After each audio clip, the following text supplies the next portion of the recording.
L'iPhone 16 est-il une bonne ou une mauvaise affaire ? Le remplaçant l'iPhone SE, bien qu'il concentre les dernières technologies d'Apple, compatible Apple Intelligence, est facturé 200 € plus cher que son illustre aîné. Alors pourquoi une telle envolée des prix ? Est-ce la fin des téléphones abordables chez La Pomme ? Quelles sont ses forces et faiblesses ? Faut-il lui préférer un iPhone 16 ? Que cache la puce C1, le premier modem conçu à Cupertino ? Débat. Le Mac. Bonjour à toutes et à tous, vous regardez On refait le Mac alias ORLM, très heureux de vous retrouver comme chaque semaine pour notre débat tech. On va beaucoup parler de l'iPhone 16e, je ne sais toujours pas ce que signifie E, on va poser la question à Fantastique. Laurent Pantanage, bonjour Laurent. Bonjour. Une idée ? En papaoutage.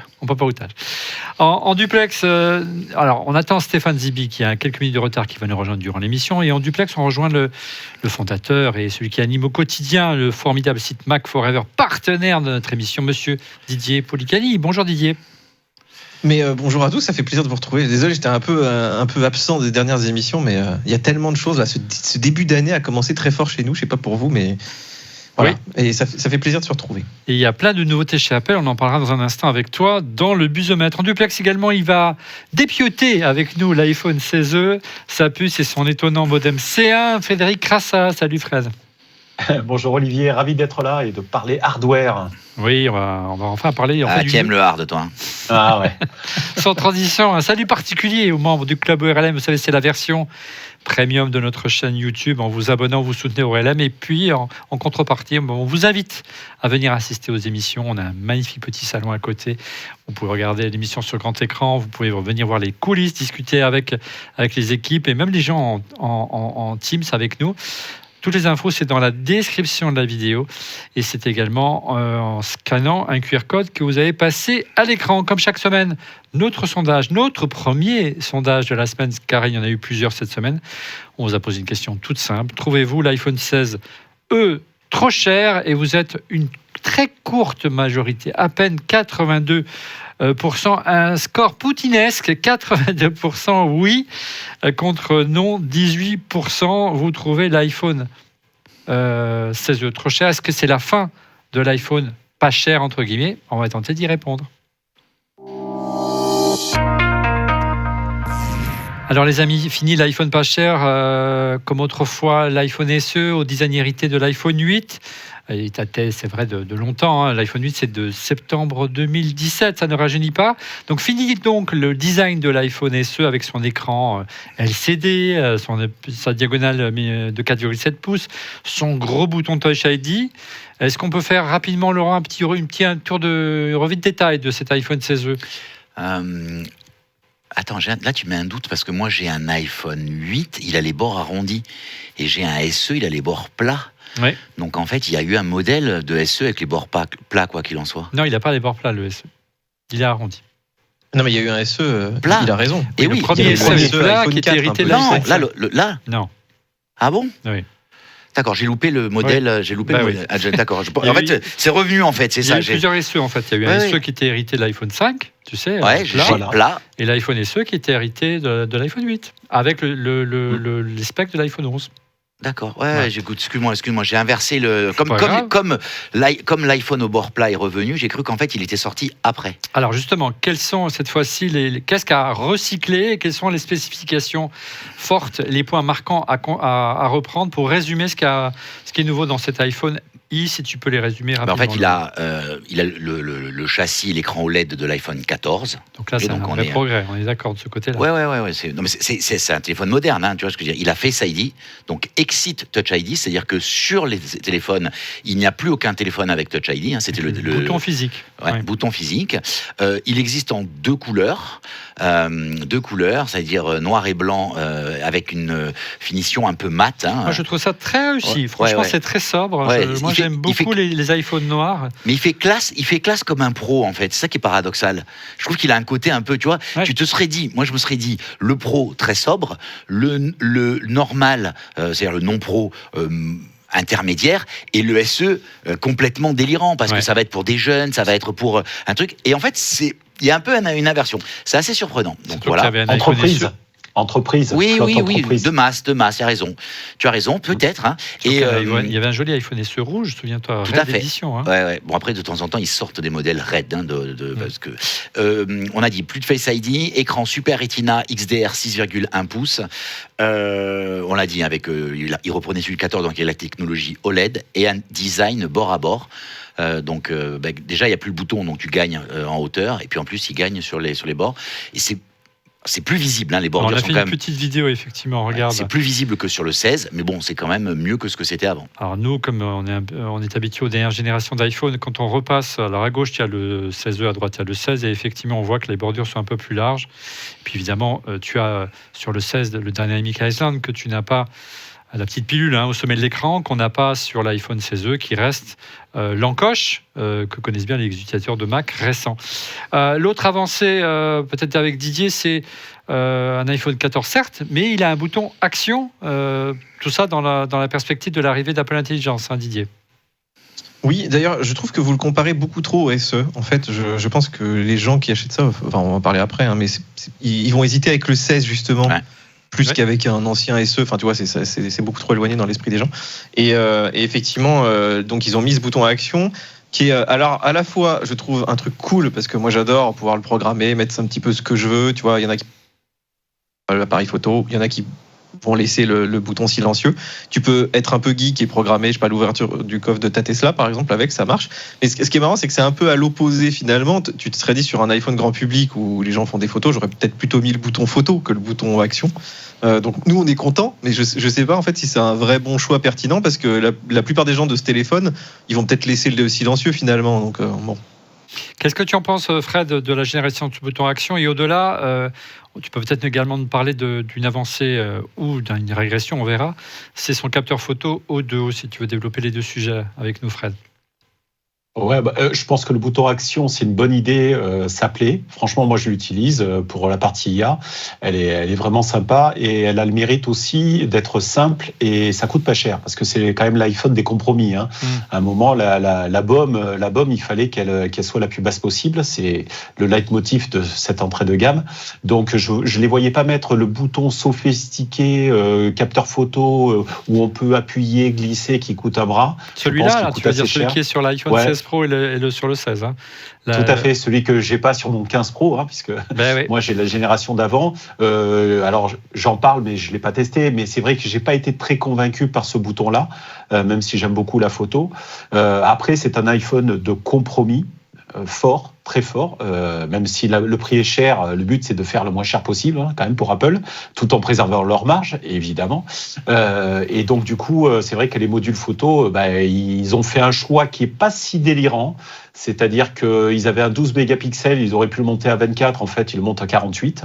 Donc on a vraiment un bon capteur, même si c'est pas tout à fait le même que le 16. Par contre, on en a qu'un. Effectivement, on n'a qu'un seul capteur, mais encore une fois, pour la plupart des gens, peut-être que ça suffira et ça a un avantage, je trouve, c'est que ça le rend simple en termes de form factor. C'est très simple, il y a un capteur, c'est pas de prise de tête, il n'y a pas à choisir plusieurs capteurs comme on a. On peut le voir. Donc c'est très épuré, on retrouve quand même un esprit, moi je le vois, il est très beau, il a un côté très épuré que j'aime bien. Le côté, vous savez, Hive, qui met bien le côté minimaliste. Et cet iPhone est minimaliste. Johnny revient. Laurent, oui. Johnny revient, il est interviewé, j'étais à San Francisco, j'en parlerai après, mais il est interviewé à la Stripe conférence au début juin, et ça met tout le monde sans dessus-dessous que Johnny apparaisse sur un plateau. Alors je pense qu'il fait des conférences, mais là tout le monde parlait de ça dans la rue. Juste deux choses, tu as parlé de BOM, et je pense que tout le monde ne sait pas ce que c'est BOM. BOM, c'est Bill of Material, c'est la liste des prix de tous les composants. Donc en fait, c'est quand tu prends, dedans, il y a une plaque de verre qui a cette taille, il y a une puce qui a cette caractéristique, et après, tu prends cette liste et tu mets un prix à côté et ça te donne en bas, tu fais la somme de tous les prix, ça te donne le prix du composant. Ce que je voulais ajouter là-dessus, c'était les deux choses que je voulais ajouter, c'est celle-là. Et la deuxième, c'est l'objectif, il dépasse moins. Et sincèrement... Entre l'iPhone 16, c'est vrai que c'est l'iPhone 16, il y a un double décroché. Alors là, il y a un simple décroché, et c'est vrai que quand tu vois le téléphone, ça rend le truc presque agréable. Alors attention, sur les iPhone SE d'avant, il faudrait que je vérifie. Moi, sur ce que je dis, j'ai 2 versions, je suis pas sûr d'avoir la dernière. Il n'y a pas de décrochage, elle était lisse de mémoire. Il y avait un léger décroché, mais c'était imperceptible, c'est ça. On verra ce qu'on pense dans un instant, Stéphane, quand il nous aura rejoint, notamment parce que c'est un point important qu'a souligné Fred Didier. Dans le monde Android, il n'y a plus quasiment de téléphone avec un seul capteur, en tout cas dans cette gamme de prix-là. Apple joue la carte de dire, mais on a un seul capteur 48 mégapixels, mais avec un téléobjectif 2x optique entre guillemets, mais en fait, c'est plus compliqué que ça, Didier. Oui, c'est un capteur de 48 mégapixels. Donc, si tu prends des photos en 12 ou en 24, tu peux encore zoomer un petit peu dedans et tu arrives à choper une photo de 12 mégapixels, mais c'est juste du recadrage en fait de photos.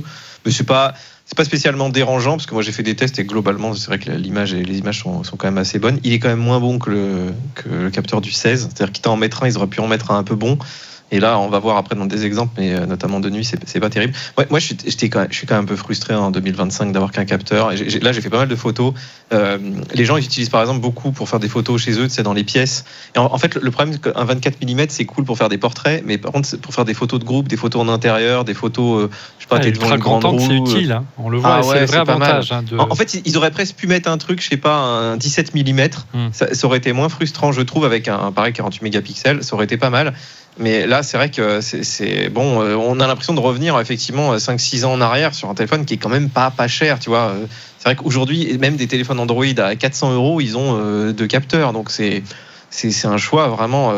Bon, il faut faire des économies, mais là, tu sens qu'ils grattent quand même beaucoup, je trouve, sur la partie usage. En fait, tu sais pourquoi je pense qu'ils en ont mis qu'un ? C'est juste que tu mets les 3 téléphones à côté, il y en a un qui a 1, il y en a un qui a 2, il y en a un qui a 3. C'est voilà, segmentation, quoi. On verra quand on va l'ouvrir tout à l'heure. Enfin, on va récupérer les images et les slides que nous a préparé Fred. Il y a aussi notre explication du côté de la batterie, mais n'allons pas trop vite avec Fred. Ouais, Didier, je ne peux qu'abonder dans ton sens. J'ai pris beaucoup de photos là, comme j'ai passé 10 jours à photographier plein de choses et je me suis surpris. Avant, par exemple, quand je prenais une photo, j'étais trop près. Tu vois, par exemple, typiquement, tu es dans un musée, tu prends une plaquette avec une description, tu recules d'un demi-pas et ça rentre dans ton téléphone. Ça, je me suis rendu compte que j'avais la flemme, je faisais un petit coup. Et je basculais. Pro. C'est un pro. Oui, donc j'ai l'ultra grand angle, mais sans forcément aller à 0,5. Ouais. Mais tu vois, à 0,9, 0,8, donc ça va exactement dans le sens de ce que dit Didier, quoi. Et donc, soulignons la mort. Ça y est, le Lightning est mort et enterré définitivement chez Apple avec ce modèle-là qui est 100% USB-C. Oui, il n'y avait pas. De toute façon, il n'y a pas de. Il n'y avait pas d'autre possibilité que l'enterrement. L'enterrement, c'est pas Apple qui l'a décidé.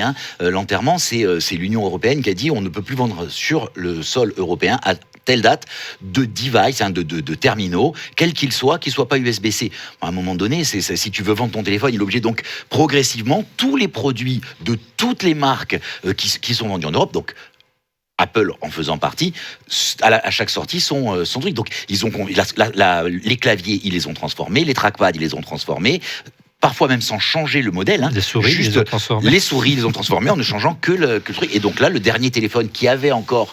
alors c'est marrant, c'est parce que c'est la mort et du Touch ID et du Lightning d'un coup. Et puis avec Apple Intelligence aussi qui nécessitait une mise à jour, mais on va en parler dans un instant avec Fred. Lors du product briefing qu'on a eu la chance, entre guillemets, de suivre la semaine dernière, c'est-à-dire ce moment où on rencontre les responsables d'Apple et nous présentent le produit en détail, sur les points sur lesquels ils ont plus insisté, c'est le fait qu'il était à 30% conçu en produit recyclé. Ils insistent beaucoup là-dessus, ça leur semble important.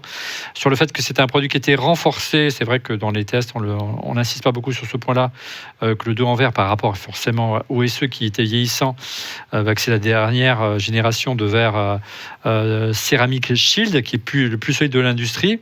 Et puis on l'a vu également dans les différentes vidéos qu'a fait, on verra tout à l'heure, iFixit, qu'il a un meilleur taux de réparabilité, on le voit également. Il est également IP68. Apple insiste beaucoup sur le fait qu'il peut être immergé 30 minutes à 6 mètres, mais rappelons, Laurent, que ce n'est pas pris en charge par la garantie.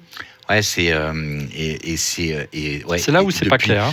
Le problème, c'est qu'ils peuvent pas mesurer ils ne peuvent pas mesurer à quelle profondeur est descendu le téléphone. Et moi, j'ai eu le problème. Je ne sais pas si tu te souviens, mon iPhone 10. Mais toi, tu te baignais tout le temps. Non. Mon iPhone 10, à 1 mètre de profondeur, il a pris l'eau. Ouais. Je l'ai amené chez Apple et Apple m'a dit ah ben non, on peut pas. J'ai dit mais attendez, vous vous foutez de moi. Et en fait, en le faisant démonter par un expert, on s'est rendu compte que le joint avait, mais c'était un dixième de millimètre de joint qui est plié.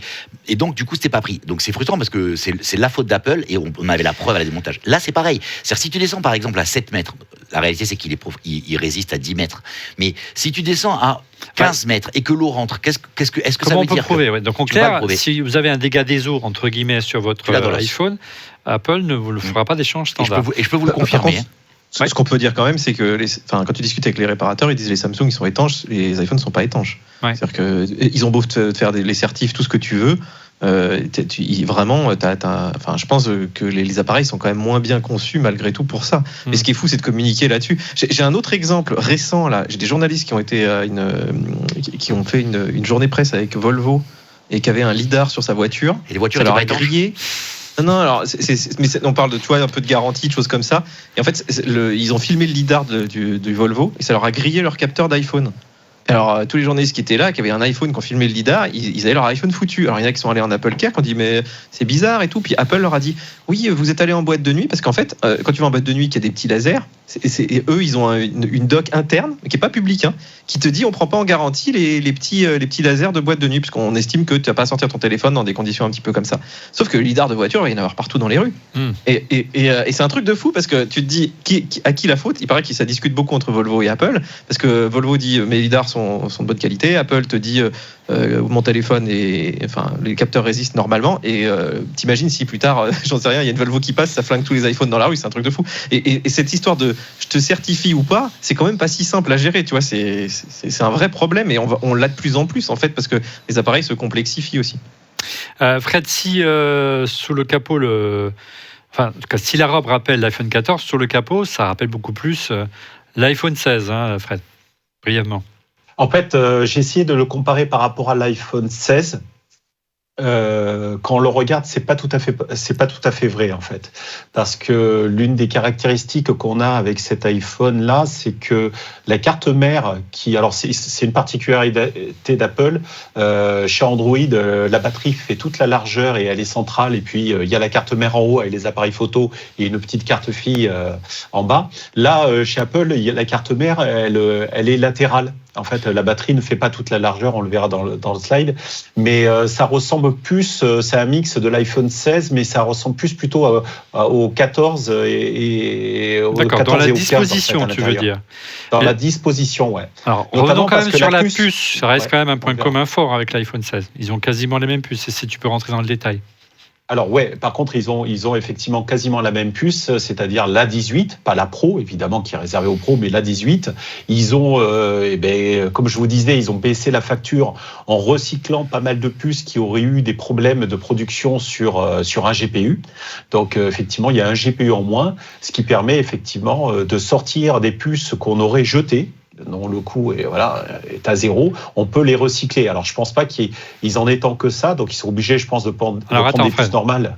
Qu'on comprenne. Dans une puce à 18, donc tu as donc déjà rappelons qu'elle est gravée à 3 nanomètres, donc c'est quand même la dernière génération de gravure de chez TSMC. Tu as un CPU de 6 cœurs, ça c'est commun avec l'iPhone 16, et tu as un GPU qui a plus de cœurs, c'est ça, comme il y a des GPU, je ne sais plus de mémoire. Alors, il y a 4 cœurs et pas 5. Voilà. Il y a 5 cœurs pour le 16, et là, ils sont passés à 4, ce qui permet de recycler des puces qui n'auraient pas passé le contrôle qualité. Et de temps en temps, sur le contrôle qualité, sur la chaîne de TSMC, il y a des cœurs qui sont défaillants, sur les GPU notamment, qui sont très sensibles, qui demandent le plus de puissance dans la puce.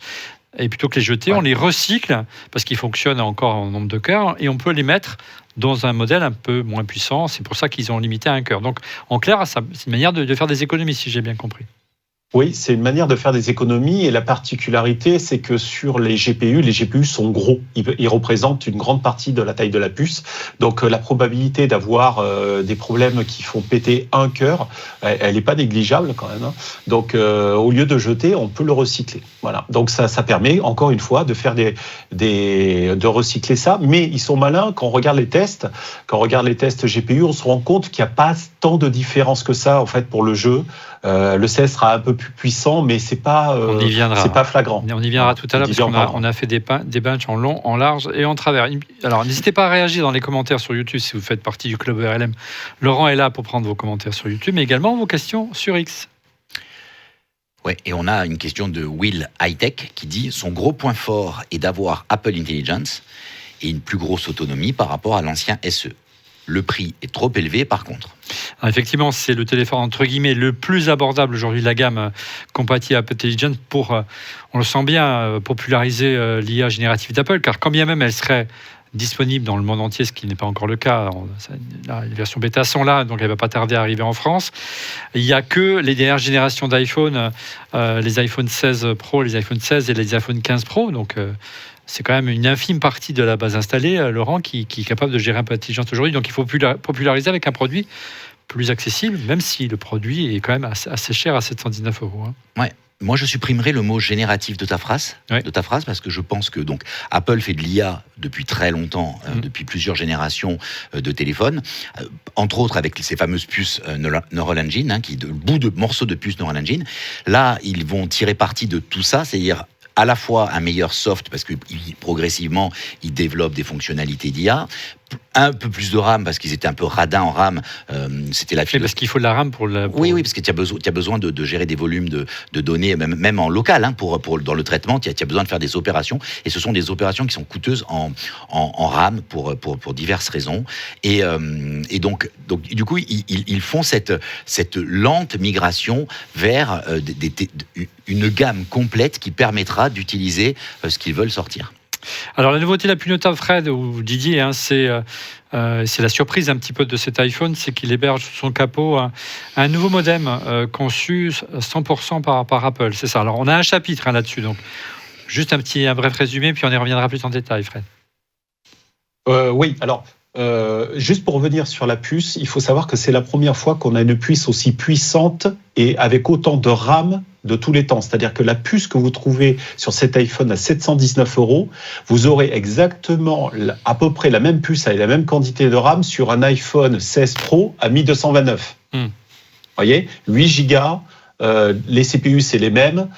Pratiquement, on va dire que l'autre, le Pro, il est à 18 Pro, mais en termes de mémoire, en général, il y avait un étalement. Il y avait du 2, du 3 Go, après il y a une version 4, et puis il y avait une version 8 qui est arrivée avec les 15 Pro, qui étaient éligibles pour Apple Intelligence. Donc, Apple Intelligence a resserré un petit peu les gammes au niveau des CPU. On a des choses très, très performantes sur une gamme de prix quand même assez large, puisque on est presque du simple au double en termes de prix. Voilà. Après, sur la partie effectivement puce C1, Apple a beaucoup communiqué dessus, ils étaient assez fiers même s'ils ont dit peu d'informations. Ils ont remplacé effectivement leur fournisseur Qualcomm. C'est plutôt intelligent de commencer par une puce sur une entrée de gamme, effectivement. Je pense que ça aurait coûté moins cher à Apple de l'acheter à Qualcomm plutôt que de la fabriquer, parce que vous le savez, ils ont mis quand même 6 ans pour le faire, et un rachat à Intel, qui lui-même avait racheté ça à Infineon, un Allemand. Donc, du coup, c'est une puce qui, je crois que Laurent en parlait la dernière fois, il ne faut pas calculer. Alors, je pense qu'ils ont dû mettre une partie de la R&D là-dedans, dans le prix dans la BOM, comme on disait. Mais c'est une puce qui a coûté cher, mais elle a l'avantage d'être mieux intégrée, et c'est l'avenir stratégique d'Apple de gérer cette partie mobile qui apparemment fonctionne bien. Ils l'ont testé avec pas mal d'opérateurs dans le monde entier.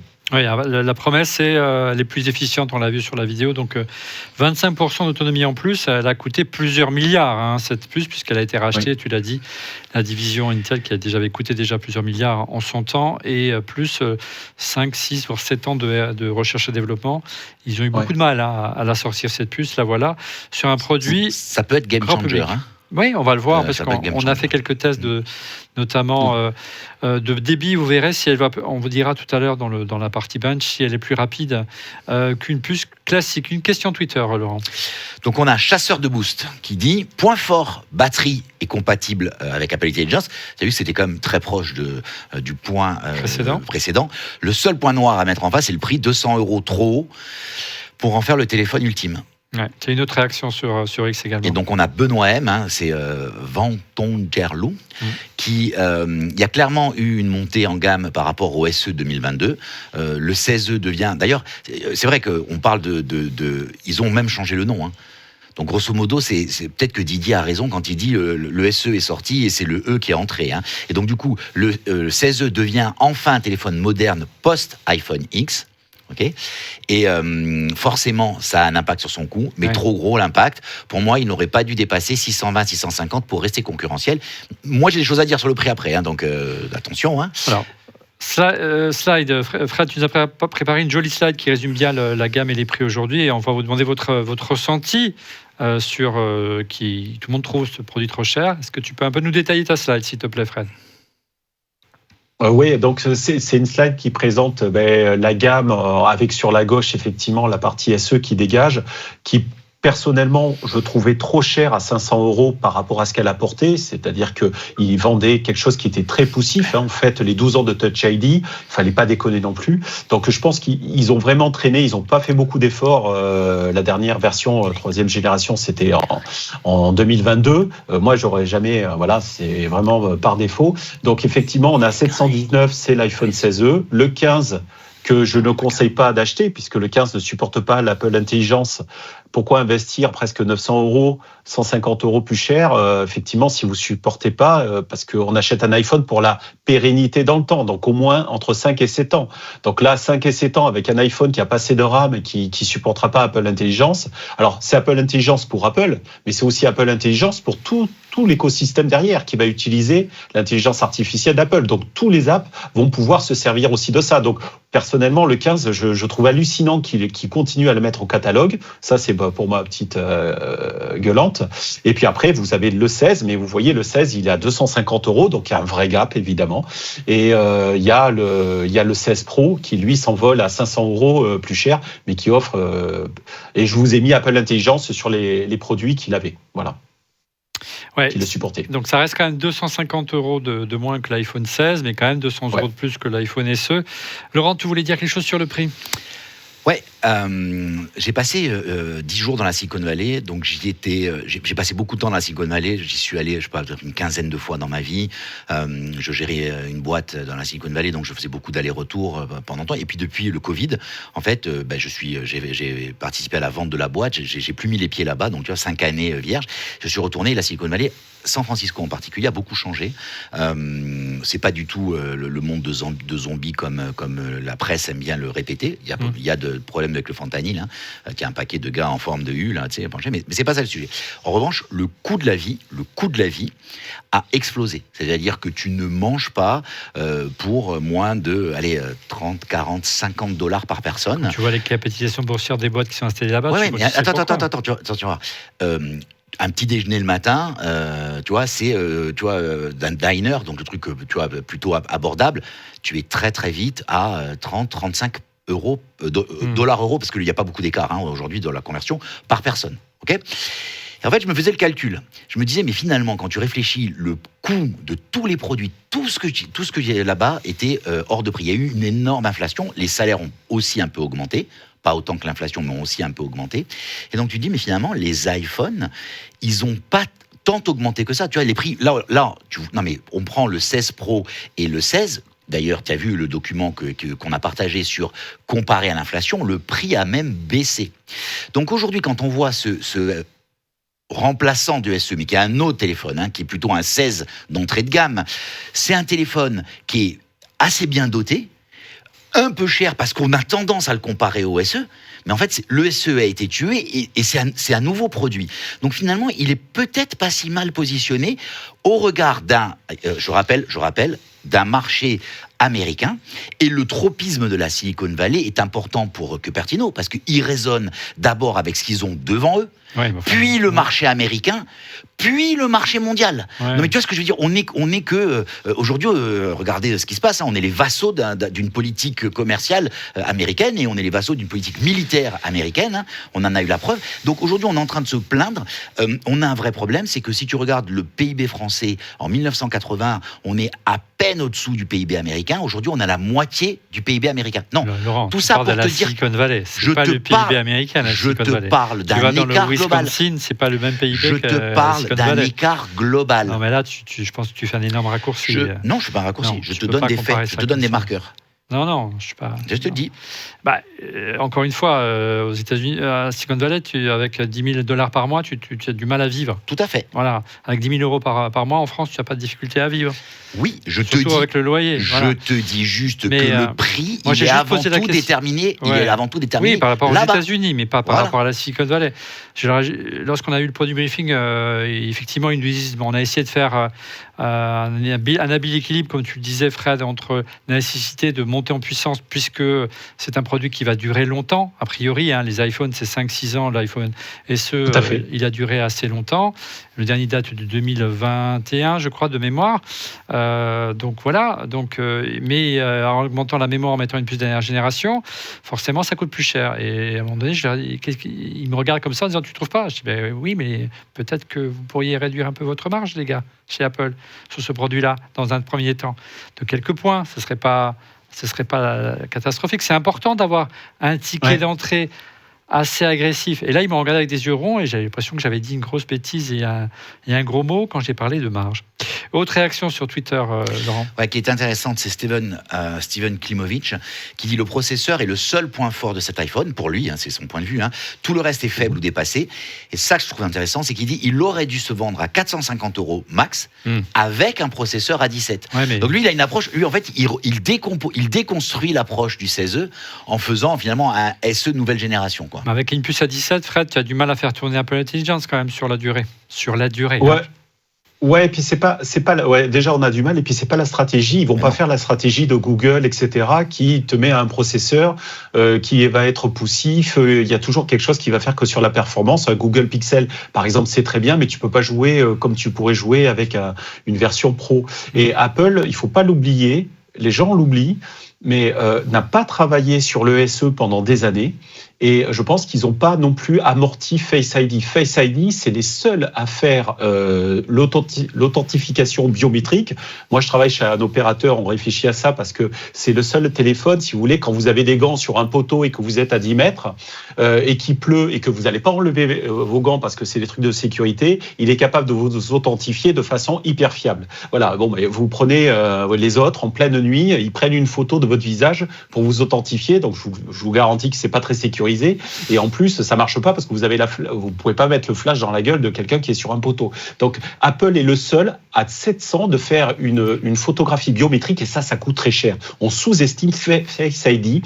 Je pense qu'ils n'ont pas réussi non seulement à réduire le prix de ce système-là, et c'est les seuls à le faire. Donc c'est pas. Et puis c'est la stratégie d'Apple de faire vraiment des puces très très haut niveau, quel que soit le prix. Le SE était fait comme ça. La difficulté aussi, c'est que c'est un iPhone qui doit durer entre 5 et 7 ans. Et même si on me dit que Google s'engage à le faire sur les autres, je demande à voir. Je demande à voir un Google à 600 balles ou à 700 balles, un Xiaomi dans 6-7 ans. Qu'est-ce qu'il sera capable de faire tourner et comment? Je sais qu'Apple sait le faire. Les autres, c'est des promesses. Et on attend de voir. Je suis pas sûr qu'ils y arrivent, même si les configs sont bien meilleurs. Voilà. Autre réaction sur X, ça va peut-être donner la parole à Didier, Laurent. Alan Tranouez qui dit « Je ne trouve pas l'iPhone 16e trop cher, mais je trouve qu'il manque un iPhone SE en plus dans la gamme pour avoir un iPhone plus abordable. » Et je suis assez d'accord avec lui. au regard de tout ce qu'on vient de dire, on se rend compte qu'en fait, on a un nouveau téléphone dans la gamme et qu'il n'y a pas, c'est pas le remplacement de ce téléphone d'entrée de gamme. Et je suis d'accord avec ce que disait tout à l'heure, c'est peut-être le point, c'est peut-être un iPhone pour les entreprises, finalement. Tu vois, c'est ce que disait pour les tout à l'heure. gammes, les flottes. Oui, mais c'était ce que tout à l'heure, c'est Fred qui a dit ça tout à l'heure, et c'est pas bête, finalement. Le côté sobre, mat, seulement 2 couleurs possibles au catalogue, pourrait avoir du sens. Didier, qu'est-ce que tu penses de ce... Est-ce que tu crois que c'est terminé ? Il n'y a plus d'iPhone à un petit budget, entre guillemets, chez Apple. Est-ce qu'on n'est pas plutôt, avec ce modèle-là, un successeur, souviens-toi, on a oublié cet iPhone, l'iPhone XR, qui est apparu en même temps que l'iPhone XS, si je me souviens bien, et qui était facturé 859 €. C'était un peu plus cher, mais c'était un peu la même philosophie, même s'il n'y avait pas d'écran OLED. Il n'y avait plus de le dissert, c'était un peu tu vois, comme il décline maintenant les pros et les non pros, donc c'est sûr qu'il était quand même cher pour l'époque. Mais en fait, c'est amusant quand tu regardes les commentaires. T'as tous les geeks, les gens un peu comme nous qui sont assez déçus parce qu'ils regardent les specs, ils disent quand même ce prix-là, il manque plein de choses. Et puis t'as plein de gens qui connaissent pas grand-chose, qui sont mais moi je vais l'acheter parce qu'en fait ils veulent un iPhone 16 moins cher. Et en fait t'as vraiment ces deux philosophies de personnes. Mais ce qui est difficile, en fait, le jeu qu'on a, nous, les commentateurs, c'est que on a du mal, en fait, à savoir pour qui est ce téléphone. Tellement les compromis sont bizarres. C'est vrai que tu te dis, imaginons c'est un téléphone de l'entreprise, mais les fonctionnalités d'Apple Intelligence, pour l'instant, en entreprise, elles sont pas non plus... Enfin, on peut espérer qu'il y a des choses qui viennent, mais c'est pareil, ça reste des promesses, tu vois, pour reprendre ce que tu disais, Fred. On ne sait pas si Apple Intelligence sera vraiment productif ces prochaines années ou pas. Donc c'est bien d'avoir une puce puissante, mais est-ce qu'on aura vraiment... Est-ce que vraiment l'acheteur de ça, il préfère pas avoir du MagSafe, il préfère pas avoir tout un tas de choses qui lui manquent, la puce, tu vois, pour retrouver ses AirTags, etc. Ou est-ce qu'il préfère avoir Apple Intelligence ? En fait, c'est un espèce de jeu d'équilibriste très bizarre qu'a fait Apple, où ils t'ont enlevé des trucs qui nous paraissaient acquis, et puis ils t'ont rajouté des trucs que t'as rien demandé et qui... potentiellement ne servent pas forcément à grand monde, quoi. Parce que Apple Intelligence, je pense qu'on va en parler, mais c'est quand même une vaste blague aujourd'hui ce qui est sorti. Enfin, je pense qu'on n'est pas assez sévère avec Apple. Je vais vous montrer des exemples tout à l'heure, mais c'est quand même la catastrophe. Et je trouve pas que l'argument fait mouche aujourd'hui au moment où tu achètes ton téléphone. En fait, c'est ça que je veux dire, tu vois. Ouais, mais tu sais, Didier, ils ont sorti le deuxième argument qui est presque le premier, c'est on vous offre une autonomie record. Vous n'aurez jamais autant d'autonomie à ce prix-là. Et c'est vrai que il est un petit peu particulier parce qu'il talonne le 16 Pro. Il dépasse le 16 et il talonne. Et ça, pour les entreprises, et moi, je vois pour ma fille, qui est elle a SE, deuxième génération, l'autonomie, quand je lui ai dit, tu vas avoir une autonomie aussi bonne que peut-être le mien, elle était super contente. Ouais. Ça lui parle. Ouais. En tout cas, une chose est sûre, c'est un produit qui devrait durer longtemps dans la gamme d'Apple. Il légitimement sera plus sensible à avoir des promotions et des baisses de prix. Donc, wait and see. Laurent, beaucoup s'étonnent en tout cas du prix et la différence de prix entre les États-Unis et la France. Est-ce que la pomme prélève ce que tu baptises souvent la taxe Apple sur ce produit ? Je l'ai renommé en surtaxe Apple parce que les Américains utilisent le terme taxe Apple. J'ai découvert ça. Et en fait, en disant, comme c'est un téléphone qui est mieux, Apple le vend plus cher, sans parler de trucs. Et moi, ce dont je parlais, et avec Fred, on en parle souvent, ce dont je parle, c'est le fait qu'entre le prix américain sans taxe... 580, non, ouais, sans taxe. On a une slage, voilà, $599 et €719. Donc oui, mais entre les deux, si tu veux, c'est deux prix qui ne sont pas comparables. D'un côté, il y a un prix qui est en dollars à 599, donc sans aucune taxe. De l'autre côté, il y a un prix qui est à 719, sur lequel il y a la taxe pour copie privée et la TVA, plus la TVA. Et donc, en fait, ce qu'on fait avec Fred habituellement, c'est qu'on enlève la TVA, on enlève la taxe pour copie privée, on enlève le taux de change et on fait la différence entre les deux prix. Et cette différence nous donne finalement ce que nous, on appelle cette surtaxe Apple, qui est si on est gentil, on dit que c'est une couverture de change, et si on est méchant, on dit Apple se gave un peu sur le dos des Européens. Une sacrée couverture de change. Alors tout à fait. Et dans le slide, je vous l'ai mis en bleu, c'est un petit peu petit, mais si vous zoomez, vous voyez que les États-Unis, il y a une augmentation de 39 et quelques. En gros, c'est 40% d'augmentation par rapport au prix du SE, et que nous, on est à 36. Donc les États-Unis, vous voyez, l'inflation aussi a été plus forte qu'en Europe, en tout cas qu'en France, et donc ça monte plus aux États-Unis, donc il y a un débat là-bas, plutôt que chez nous. Moi, quand j'ai fait le calcul en enlevant la partie TTC, etc., c'était un peu moins de 20 € de variation, parce que l'euro bouge. Il y a eu l'euro vaut moins cher qu'avant, le dollar commence à être un peu plus fort, donc c'est-à-dire que quand on a $1, on n'a pas tout à fait €1, on a un peu moins. D'ailleurs, tu as dû t'en rendre compte, Laurent, quand tu as été là-bas, tu gagnes pas. Avant, on était au-dessus, donc les choses paraissaient un peu moins chères. Et là, l'euro est passé un petit peu en dessous. Donc, ils n'ont pas trop margé. Honnêtement, ils n'ont pas trop margé. On les a vus faire beaucoup, beaucoup mieux en termes de taxes Apple. Je demande à voir. Une question sur X. Jamy 08J qui nous dit: pensez-vous que l'écart de prix entre le 16 et le 16e est justifié et à quel public est-il destiné? Merci à vous. Alors, j'ai posé la question à Apple. Ils m'ont répondu que c'était avant tout des possesseurs d'iPhone 11, donc des produits qui ont moins 5 ou 6 ans. En moyenne, il faut savoir qu'un utilisateur d'iPhone change de téléphone tous les 3 ans. Autre raison qui pousserait l'assis prioritaire d'Apple, c'est des gens qui considèrent qu'ils ont des problèmes de batterie sur leur iPhone. C'est la raison première, la première motivation qui pousse un utilisateur d'iPhone à changer de téléphone, c'est la batterie. On comprend alors pourquoi, tu le disais à l'instant Fred, Apple insiste autant sur le gain en autonomie qu'on a fait autour de ce produit-là. Si bien que lorsque moi j'écoutais Apple très religieusement lors du product briefing, j'ai l'impression qu'ils respectaient un cahier des charges quand ils ont conçu ce produit qui correspond à des demandes suite à un focus group ou à des enquêtes de satisfaction. Et alors, je ne veux pas paraître encore une fois le vieux gardien du temple, mais quand on discute avec des anciens d'Apple, récemment avec Bertrand Serlet, ils jurent la main sur le cœur que jamais ils ont conçu un produit par rapport à un focus group. Et là, je suis désolé, c'est un produit qui est conçu par rapport à un focus group. Donc ça me dérange un petit peu par sa philosophie. Mais bon, passons. Vas-y.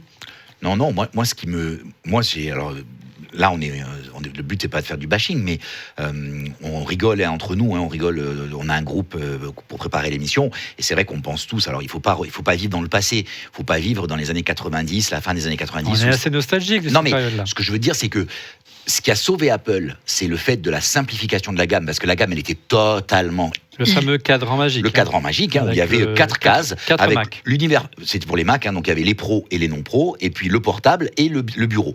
Et donc, il y avait un ordinateur portable pour le grand public, un ordinateur portable pour les pros, un ordinateur de bureau pour le grand public, un ordinateur de bureau pour les pros. Donc, c'était hyper simple. C'est un peu plus compliqué, là, maintenant. Non, aujourd'hui, ça devient compliqué. Paradoxalement, la gamme iPhone, elle est presque simple. Non, mais ce que je veux te dire, c'est que la gamme iPhone, tu as 3 téléphones avec 3 prix qui s'étalent, et puis tu as 2 tailles pour les 2 plus grands modèles. Tu as 2 tailles. Donc finalement, tu donnes le choix qu'entre 5 téléphones, grosso modo. Quand même. Oui, mais ce que je veux te dire, c'est que c'est facile. Regarde la gamme des iPads avec le nouveau qui est sorti hier. Là, tu te prends. Moi, aujourd'hui, et on en rigolait il y a peut-être 1 an avec Didier, je lui disais, on m'a demandé quel iPad choisir. Je sais pas lequel choisir. Qu'est-ce que toi, tu dirais? Et il m'a dit, je suis incapable de dire moi non plus. Tu vois, c'est devenu fou aujourd'hui. Ouais, en tout cas, l'autre cible prioritaire d'Apple, c'est évidemment le premier iPhone qu'on achète au sein de la famille. Tu parlais de ta fille à l'instant, Fred. C'est typiquement le premier iPhone pour un ado. Et puis, le premier iPhone pour tenter de faire switcher des utilisateurs Android vers iOS notamment. Justement, par rapport à la concurrence Android, alors, on comptait sur Stéphane pour nous présenter, mais on me souffle dans l'oreillette qu'il a eu un petit accrochage en voiture. Donc, on l'embrasse. On espère qu'il va pouvoir arriver quand même. On a quand même essayé de faire un petit comparatif. Peut-être que Didier, tu vas peut-être t'y coller au pied levé. Je suis navré. Tu le disais tout à l'heure, ce qui peut choquer à quelqu'un qui vient du monde Android, c'est le module photo unique par rapport au monde Android. Oui, notamment si on regarde le Pixel 9, par exemple. Oui, non, mais tu prends des Android à 300-400 balles, ils ont tous un double capteur. Bon, ça devient difficile sur Android, je pense aussi, c'est tellement concurrentiel que s'ils en mettent pas, même si les capteurs sont pas forcément de bonne qualité. Donc là, effectivement, sur un Pixel 9, c'était ça ton exemple, tu as donc le stockage c'est à peu près pareil, 128-256, l'écran à peu près pareil, 6,3 pouces. Tu as par contre le double appareil photo. Il y a de l'IA plus performante. Là, pour le coup, chez Google, je trouve que c'est un vrai argument parce que l'IA est quand même assez sympa. Tu as du Wi-Fi 7 quand même. On n'a pas encore parlé du Wi-Fi, mais moi, je trouve que c'est un pur scandale de mettre du Wi-Fi 6 en 2025. Mais passons. Et le prix, tu vois, alors le prix public c'est 899, mais c'est vrai que sur Android, l'avantage c'est qu'on a quand même des prix qui baissent. Et en plus, sur Android, il y a un autre truc, c'est que si tu prends la génération, genre l'année dernière, tu vois. Tu as vraiment les prix qui chutent très très vite aussi, et tu peux arriver même à avoir des modèles pro pas très chers, alors que chez Apple les pros, tu vois, il faut quand même des années avant qu'ils baissent un peu. On va dire que là aujourd'hui un pro à ce prix là, tu auras un 14 Pro, voilà, à peu près à ce prix là. Le 15 Pro il commence, mais il sera vraiment d'occasion, un peu utilisé, donc pas forcément très concurrentiel. Donc c'est vrai que voilà. Après tu m'as mis un autre exemple qui était le Galaxy A56 5G. Alors c'est le dernier de la gamme Samsung qui était annoncé la semaine dernière au Mobile World Congress de Barcelone. C'est le bébé Galaxy S, ouais. Et qui lui a un écran plus grand, tu vois, 6,7 pouces par contre c'est du 120 Hz, donc ça c'est quand même vachement bien aussi, mais même tu vois sur le 16 on l'a pas. 128 Go aussi de base, 3 capteurs photo, tu vois, ce qui est quand même pas mal. En fait, les capteurs photo ça coûte plus tant que ça, c'est pour ça que c'est étonnant. Un capteur c'est quand même vraiment pas beaucoup. Et là t'es surtout à 500 €. Ouais. Voilà. Bon après on peut parler de la puce, on peut parler de plein de choses, hein, parce qu'ils sont pas parfaits tous ces téléphones non plus. Mais c'est vrai que pour quelqu'un qui, on va dire, veut acheter un téléphone qui en fait un peu le plus pour le moins, si tu regardes vraiment la fiche technique, Samsung propose des choses qui sont un petit peu plus sexy qu'Apple quand même, quoi. Oui. En revanche, tu disais, Fred, à l'instant, la particularité des modèles d'Apple, c'est qu'ils durent plus longtemps dans le temps et qu'il est plus facile de les revendre. J'ai reçu un communiqué de presse cette semaine d'une grande marque de recycleurs d'iPhone, hein, de société qui recycle et qui les revend en ligne. Les 5 modèles les plus vendus en France, ce sont 5 iPhones différents. C'est assez impressionnant. Et ça, il faut l'entendre dire. Il faut l'entendre au moment où on investit, hein, Laurent. Et tout à fait. Et aujourd'hui, tu sais, on avait dans notre... Un Galaxy dans 5 ans, je ne sais pas ce que ça vaudra. Dans notre écosystème, on avait Volpi, qui est créé par notre API Marc. Et quand donc, il a arrêté Volpi, quand tu lui poses la question, le post-mortem de la raison, pourquoi, qu'est-ce qui n'a pas fonctionné, il te dit l'erreur que j'ai faite, j'ai fait une erreur majeure. Je n'aurais dû faire que de l'achat-revente d'iPhone. Ouais. En fait, ce qui les a tués, c'est l'achat-revente d'Android. Parce qu'en fait, le marché, il y avait tellement de pertes, les gens étaient tellement mécontents, il y avait tellement une gamme impossible à gérer, trop vaste, trop... Il dit, en fait, on a voulu faire quelque chose de générique et tout ça, alors qu'en fait, la revente d'iPhone, ça a toujours... Et d'ailleurs, les notes sur les stores étaient excellentes pour l'iPhone, et elles étaient moyennes pour Android, donc... Voilà, on a essayé d'être le plus complet possible sur les prix. Hein. C'est un long débat. On pourrait rester 1 heure sur ce sujet-là. On me souffle dans l'oreillette que Stéphane est arrivé sain et sauf. On est heureux. On va le retrouver dans un instant pour le busomètre, juste après ce jingle. Avant d'entamer ce busomètre, il est enfin arrivé sain et sauf. Ça va Tu t'es protégé avec de toute façon, tu risques rien. Tu as tellement d'iPhone sur toi et de Galaxy pour te protéger. C'est un vrai gilet pare-balles. Hein. Tu peux rien t'arriver, mieux qu'un airbag. Voilà, exactement. Ouais. Même s'il y a des défauts parfois dans les airbags, mais tout va bien. Bon, on est heureux. Bon, écoute, tu as quasiment rien loupé. On a juste parlé un petit peu, une demi-heure sur l'iPhone 16e. Il y a plein de choses à dire encore. Le busomètre, ce sont les actus rumeurs qui ont le plus buzzé sur l'actu Apple et sur le site Mac Forever. Et comme chaque semaine, une petite sélection de notre ami Didier Policani. C'est à toi, Didier.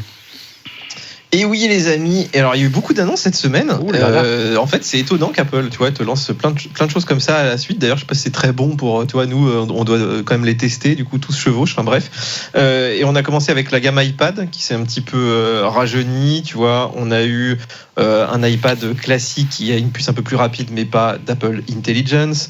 On a eu un iPad Air qui adopte une puce un peu plus récente, là, avec Apple Intelligence. C'est M3, c'est ça? Voilà, et par contre, on n'a pas de... Enfin voilà, il y avait déjà le M4 dans l'iPad Pro, donc là, il n'y a pas eu de changement. Étonnamment, tu sais, ces annonces d'iPad, parce qu'en fait, finalement, bon, c'est vraiment à la marge, c'est-à-dire on met une puce, un petit peu plus de RAM, et puis c'est tout. Et en fait, j'étais étonné, c'est que ça n'intéressait strictement personne. On a fait des audiences nulles sur ces produits, alors que l'iPad, ça marche quand même, tu vois, les gens en achètent. Mais vraiment, c'était la non-annonce de la semaine, en fait, ces iPads. Pourtant, bon... Tu es en train de me dire qu'on va du mal à faire une émission sur les iPads. Non, mais je pense que nous les fans, ça va. Mais tu vois, même, on est quand même des sites de fans, des publics de fans. Ouais. Et j'avoue que les gens, ça vraiment s'est passé derrière. C'est amusant, quoi. Au retour au Mac, il y a eu des annonces côté Mac cette semaine. On commençait à désespérer un petit peu. Hein. Et alors, encore plus surprenant, c'est-à-dire qu'ils te mettent à jour le Mac Studio, donc avec du M4 Max logique, tu vois, sur le premier modèle, mais sur le modèle le plus puissant, ils te mettent un M3 Ultra, tu vois, le M3 là qui est sorti il y a 1 an et demi. C'est incroyable quand même. Donc voilà, Fred peut peut-être nous dire un petit mot, mais Apple te dit on peut pas faire une puce Ultra tous les ans, ce qui est normal, ça doit coûter très cher. Je pense pas qu'ils en ont des palettes de Mac Studio. Mais non, mais ce qui est marrant, c'est que s'ils font le M3 Ultra, il aurait dû sortir un peu en même temps que le M3, sinon pourquoi pas le renommer M4 Ultra finalement, tu vois. C'est assez amusant. T'achètes un produit qui est déjà presque daté psychologiquement en fait. Fred, ton analyse.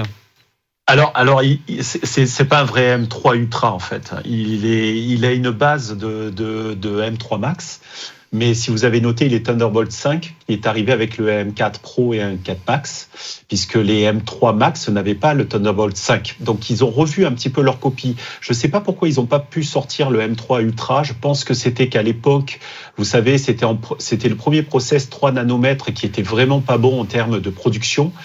Tellement pas bon, vous savez que 8 mois après la sortie du M3, en fait, on est passé au M4. Donc, je pense qu'ils n'ont pas voulu sortir le M3 Ultra et qu'ils l'ont revu vite fait. Ils n'ont pas voulu dépenser beaucoup de temps pour faire un M4 Ultra parce qu'il faut faire des tests, des validations. Ils ont dit on va le revoir, le M3 Max, si on le double, il est vraiment puissant. On va lui mettre du Thunderbolt 5 parce que ça c'est important pour les interfaces. Et puis voilà, ça c'est, je pense que c'est un compromis, c'est un plan B de Sushi. Pour les pros, tu te dis, j'achète un produit qui a déjà une architecture entre guillemets dépassée. Enfin, on exagère un peu parce que il n'y a pas trop d'évolution. Ouais, mais tu t'attendrais à avoir plutôt du M5 chez les pros et sur ton iPad Pro des M3, tu vois, pas le contraire. Ouais. C'est assez étonnant marketingement parlant en fait. Ça fait bizarre d'avoir 2 générations sur un même Mac Studio. Après, par contre, si vous avez remarqué, en principe, un M3 Ultra, s'il était sorti en 2024, on va dire, il n'aurait pas eu un demi-téra de RAM. En fait, il aurait dû avoir 2 fois 128. Ils en ont profité pour upgrader la taille de la RAM. Donc, je pense qu'il fallait quand même qu'ils sortent quelque chose pour la partie intelligence artificielle. C'est une machine qui est capable de faire tourner des énormes modèles au lieu de les mettre sur les serveurs, on peut les mettre sur des petites configurations. Ça peut être intéressant. Mais encore une fois, c'est une niche parce que, comme on disait avec Laurent, ceux qui font de l'entraînement, ils vont pas utiliser une machine Apple. Alors, 2 mots concernant le M3 Ultra. Rappelons ce que c'est que la génération Ultra. C'est 2 puces Max collées l'une à l'autre. C'est pas juste un M4 surgonflé, un M4 Max, c'est 2 puces M3 collées côte à côte. Donc c'est vrai que marketingment parlant, je suis assez d'accord avec Didier, c'est bizarre de dire qu'un M3 va plus vite qu'un M4, c'est pas très logique. Mais en fait, il faut comprendre qu'il y a 2 puces en une. C'est pour ça que ça va plus vite. Il vaut mieux avoir 2 M3 qu'un gros M4. Exactement. Et ils l'ont pas sorti l'année dernière, je pense, parce qu'il y avait des problèmes de production. C'est des énormes puces, les Max. Alors quand on les fusionne, c'est un peu compliqué, il faut que ça soit parfait. Et je pense qu'ils avaient des problèmes de rendement et ils l'ont pas fait. Et je pense que cette année, ils ont dit à mon avis, ce M3 Ultra, il est fait avec le 2e process de fabrication. Donc c'est un truc un peu bâtard, mais je pense qu'ils ont minimisé les coûts de test parce que ça coûte cher et il n'y a pas de clients. Enfin, pourquoi ils l'ont pas appelé M4 ? Alors parce que je pense que Srouchi est très juste. Comme la base, c'est quand même du M3, avec juste le contrôleur qui a changé, qui est Thunderbolt 5, il n'a pas voulu mentir. Je pense que là, pour le coup, il a été franc. Il a dit c'est un M3 un peu dérivé, et peut-être qu'il en parlera un peu plus tard. Il dira qu'ils ont changé à la marge, mais ils ont augmenté la RAM, mais ça, c'est à l'extérieur pour que ça fasse un demi. Donc, je pense que c'est un côté puriste de Srouchi qui n'a pas voulu endosser une étiquette M4 parce qu'on aurait vu que c'était pas le cas. Pour revenir, on va conclure parce que il faut quand même qu'on respecte une durée d'émission raisonnable pour nos monteurs derrière. Toujours lors du produit briefing de l'iPhone SE, ça faisait longtemps que je n'avais pas vu les gens d'Apple, donc on a un petit peu discuté. Et je leur demandais, mais Apple Intelligence, très bien, mais vous souhaitez développer votre propre infrastructure. Sur quoi vous allez faire tourner votre Apple Intelligence ? Et là, j'ai vu 2 yeux blancs écarquillés sortir. Ils ne comprenaient pas la question. Oui, il faut bien des serveurs pour faire tourner Apple Intelligence. Et là, il y a eu un blanc. Donc, on va se renseigner. Je dis, oui, mais renseignez-vous, parce que c'est quoi ? C'est des Mac Mini, c'est des Mac Studio. Et puis là, on a entendu, on n'est pas habilité à vous répondre à cette question, mais on sent que c'est une machine, en tout cas, logiquement, ce Mac Studio-là, il est parfaitement taillé pour développer et déployer de l'Apple Intelligence en masse, on est bien d'accord ? Tout à fait, puisqu'il est capable de gérer un demi-téra encore de mémoire. Quand vous voulez faire des gros modèles à 600 milliards de paramètres, ils le disent d'ailleurs, il n'y a que cette puce-là qui est capable de faire tourner en local un modèle à plus de 600 milliards de paramètres. C'est clair. Là, ils n'ont pas le choix. Mais par contre, il t'a pas mis non plus la masse de Neural Engine. Enfin, tu vois. Ouais, mais c'est des GPU. En général, c'est pas avec du Neural Engine qu'on va faire ça. On va le faire avec des GPU parce que là, ça. Mais même le GPU, il est pas mal, mais c'est pas non plus. Tu vois, t'as pas l'équivalent de 10 cartes graphiques dedans. Enfin, là, j'ai commandé une config à 15-20 000 balles. Tu fais la même avec du Nvidia. Je pense que t'as un truc qui tabasse bien plus, non? Bah oui. Alors, le problème de Nvidia, c'est qu'il va se retrouver avec très peu de RAM. Donc, il va passer son temps à discuter avec le CPU pour accéder à la RAM, parce que sa RAM, elle est souvent sur Nvidia, c'est 16 Go, 32 Go, on double les cartes, mais là, on parle de 500 Go disponibles par les CPU, pratiquement par tous les CPU. Et là, on ne trouve pas de carte Nvidia, à part en allant chez Blackwell, sur des gammes pro, mais là, c'est des cartes à $68, $38. Donc, ils sont plutôt compétitifs si on prend cette série Blackwell, par exemple. Alors, mais c'est plus puissant. Je propose qu'on revienne sur le thème du Mac Studio dans une émission dédiée, certainement la semaine prochaine ou dans 15 jours, en fonction de la dispo du produit de test que nous fournira Apple. On reste dans le Mac avec une autre annonce cette semaine, plus grand public. Oui, on a eu un nouveau MacBook Air M4, tu vois, un an après l'iPad Pro qui s'arrache. Non, là, je rigole, ici, apparemment, il s'est pas si mal vendu. Mais le MacBook Air passe enfin à la puce M4, c'est peut-être presque un peu tardif, tu vois, on s'attendait presque à du M5 pour le coup. Et surtout, il n'y a pas beaucoup d'améliorations. Il n'y a pas eu l'écran, tu vois, mat. Il n'y a pas eu le Wi-Fi 7. Bon, c'était un peu attendu, mais c'est vrai qu'ils t'ont mis une nouvelle couleur pour faire passer un peu la pilule. Ils ont baissé un peu le prix, ce qui est toujours pas mal. T'as 16 Go de RAM d'entrée de jeu, ce qui est quand même pas mal, mais t'as toujours 256 Go. Bref, j'avais des gens qui attendaient autour de moi, qui restaient toujours un petit peu, parce que si tu veux une config sympa, les prix montent vite quand même. Mais en tout cas, il est là, ce MacBook Air, sans surprise, j'ai envie de te dire. Voilà. Sans surprise. Après, c'est 100 € de baisse, 100 € de baisse quand même. Sachant qu'il a pas mal augmenté. Hein. Avec le M2 et M3, on a pris les 100 € aussi comme ça, dans ce sens-là. Tout à fait, aussi. On parle de Siri, mais pas pour tout de suite. Oui. Alors, tu as testé Apple Intelligence, c'est toujours le même Siri, même si l'animation, elle est très très belle. Oui, une très belle animation, regardez. Il y a plusieurs niveaux de Siri. Il y a un Siri un peu plus intelligent, puis il y a le Siri un peu de ChatGPT. Bon, celui-là, c'est a priori plutôt celui-là dont on parle, qui pourra arriver que d'ici quelques années. Le Siri conversationnel, c'est ça en fait. Hein. Oui, exactement. En fait, toi, tu aimerais déjà un Siri un peu plus intelligent où tu puisses lui faire 3 requêtes d'un coup, qui soit vraiment capable de gérer d'ailleurs Apple Intelligence correctement, tu vois, parce qu'aujourd'hui, il est même pas capable de faire ça. Moi, j'aimerais juste un Siri qui soit capable de me lire Internet. D'entendre à la maison sur mon HomePod, à chaque fois que je pose une question, si vous voulez, je peux vous envoyer ça sur votre téléphone. Ça me rend fou, quoi. Donc, du coup, on a remis Alexa. 2 ans pour Siri, Stéphane ? C'est pas une bonne nouvelle. Mais ça correspond à ce qu'on disait. C'est du travail, c'est lent. Et malheureusement, il y a une chose, on peut avoir tous les milliards sur le compte en banque, le temps est incompressible. Alors qu'on a vu la semaine dernière des annonces d'Amazon qui, eux, annoncent une mise à jour majeure cette année d'Amazon d'ici les mois qui viennent pour les États-Unis dans un premier temps. C'est-à-dire que 2 ans, c'est pour la version anglaise, on ne sait pas ce que ça va être pour la version française. En fait, ce qui est juste étonnant, c'est qu'on entend des sorties presque tous les jours de nouveaux services liés à l'intelligence artificielle. J'ai l'impression que beaucoup travaillent sur beaucoup de projets de façon un peu secrète, et dès qu'ils sont prêts, paf, ils sortent. Apple annonce que ça ne va pas être prêt. C'est ça qui est un peu bizarre aussi par rapport à la communication de tous les géants. Ouais. Mais surtout, je trouve qu'il manque le Siri intermédiaire. Moi, je râle de façon récurrente sur la dictée d'Apple, que j'utilise énormément, mais il y a énormément d'applis qui font du sous-titrage, par exemple, c'est l'équivalent de la dictée, finalement. Et en fait, il y a énormément de startups qui pourraient améliorer ça tout de suite. Tu vois, Apple, pour racheter une startup, faire une dictée correcte. Et c'est incroyable qu'on va encore attendre, tu vois, peut-être iOS 19, les 19.5, j'en sais rien, pour avoir un truc un peu correct pour écrire, quoi. Alors que c'est des outils, ça, qu'on utilise au quotidien et qui ne demandent pas une IA, c'est pas ChatGPT la dictée quand même, mais le truc qui te sort ton carnet d'adresses en permanence, qui te met des points au milieu des phrases, qui est pas capable. Écrit en dictée iPhone 16e, il t'écrit iPhone 16 avec un 9 à côté, enfin un truc comme ça, quoi. C'est du délire quand même. C'est Apple, tu vois, la boîte numéro 1. C'est un grand moment. Didier, c'est juste, on est un peu, comment dire, on va dire interdit par rapport à la stratégie globale, on comprend pas en fait. Je sais pas. On espère avoir des bonnes surprises à chaque annonce ou à chaque produit. La WWDC en juin prochain va être assez intéressante. On parle d'objets connectés pour conclure ce busomètre, Didier. Oui, alors tu sais qu'on parle beaucoup de ce petit iPad domotique que tu accrocherais au mur et qui gérerait un petit peu ta maison.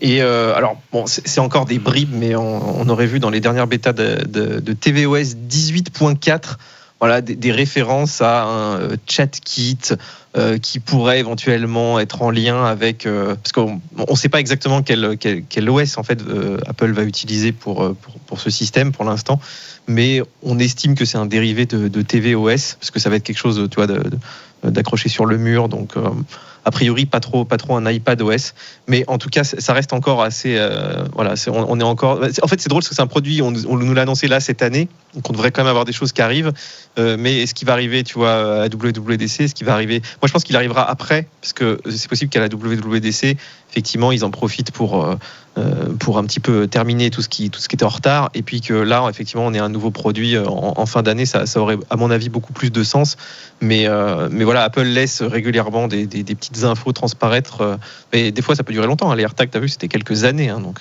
faut pas non plus prendre ça pour argent comptant, quoi. J'espère qu'on en saura plus dès la semaine prochaine pour un prochain Buzomètre. Merci Didier.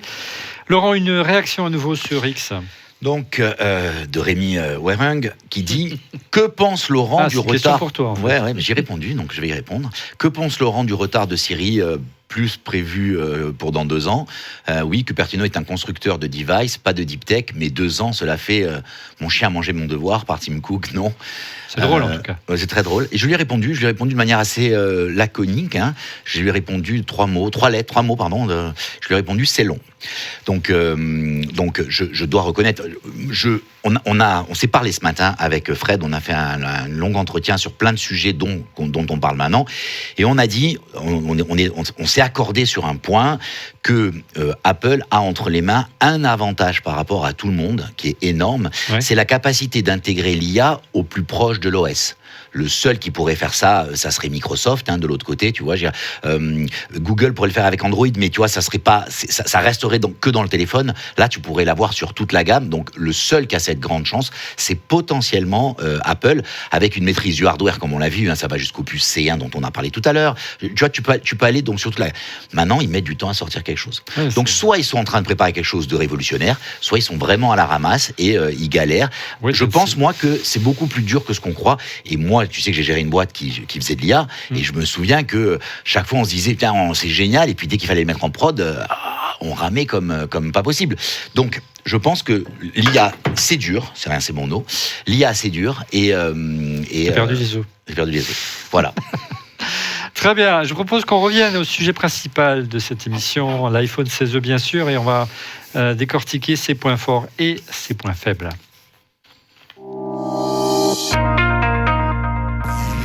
Quels sont les points forts de l'iPhone 16e d'Apple selon vous? C'est aussi tout simplement l'objet de l'un de nos sondages qu'on vous a proposé cette semaine sur le compte X dont refait le Mac, et c'est Laurent qui s'y colle.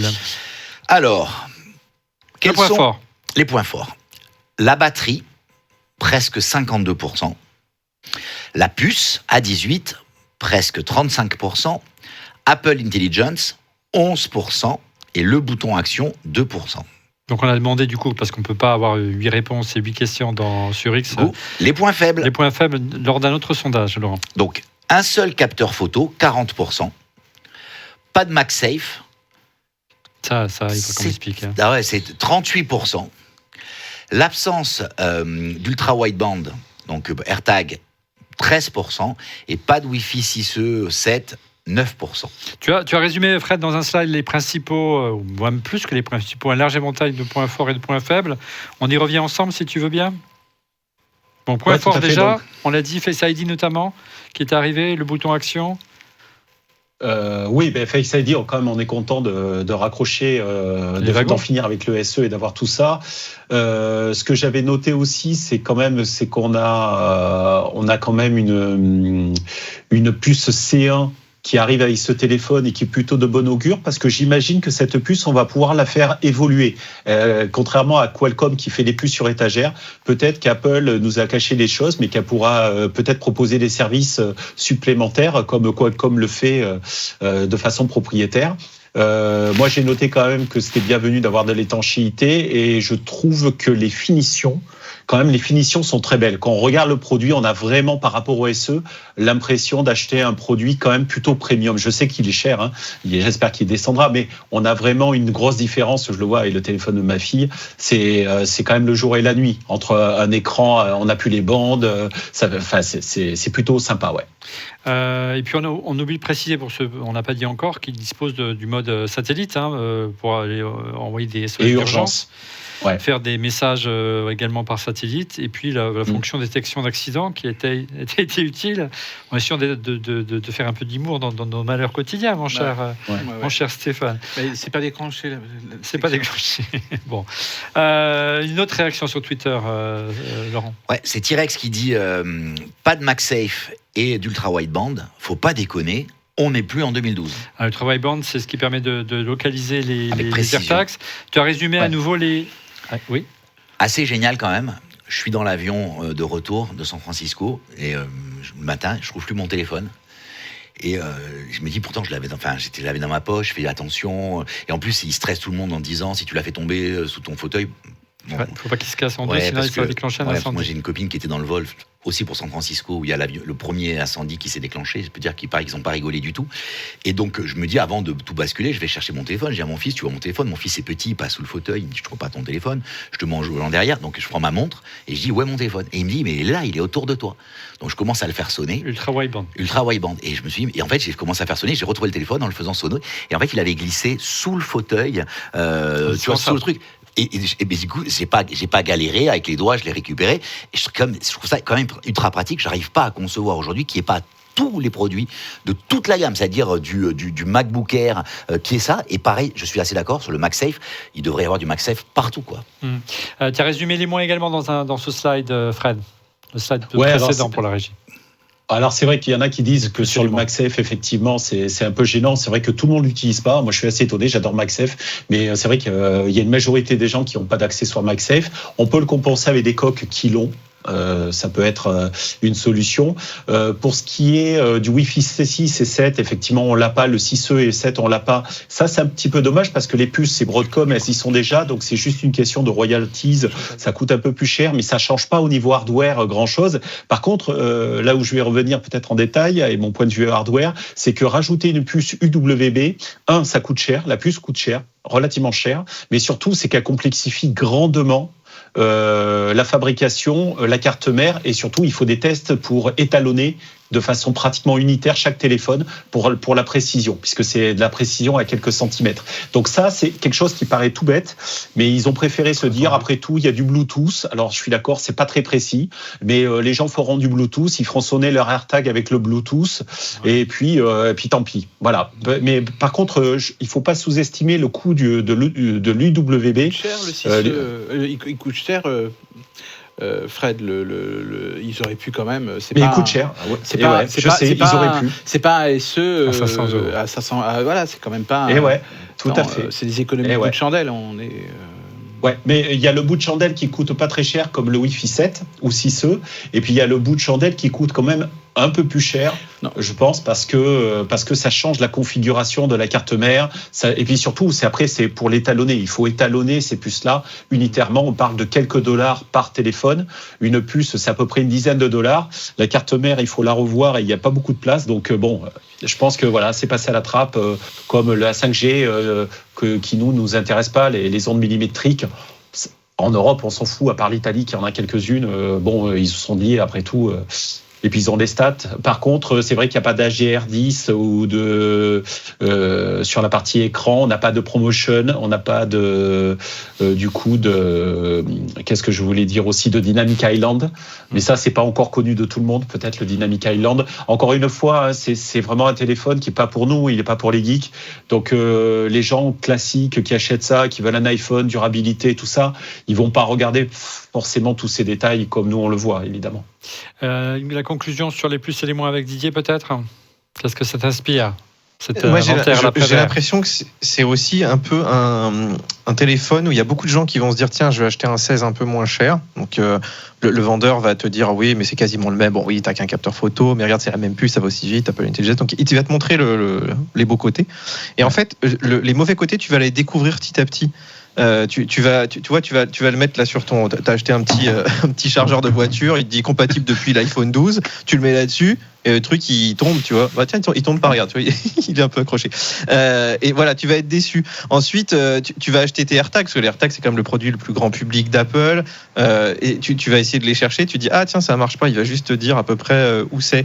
Et en fait, tout va aller un petit peu comme ça. Il va être déceptif sur la durée pour des gens qui auront l'impression d'avoir acheté un truc dernier cri et qui n'auront pas des technos qui sont pourtant sur l'iPhone 12. Alors oui, tu vas me dire, regarde, là tu vois, j'ai mis la petite coque. Donc en fait, ça règle le problème du MagSafe.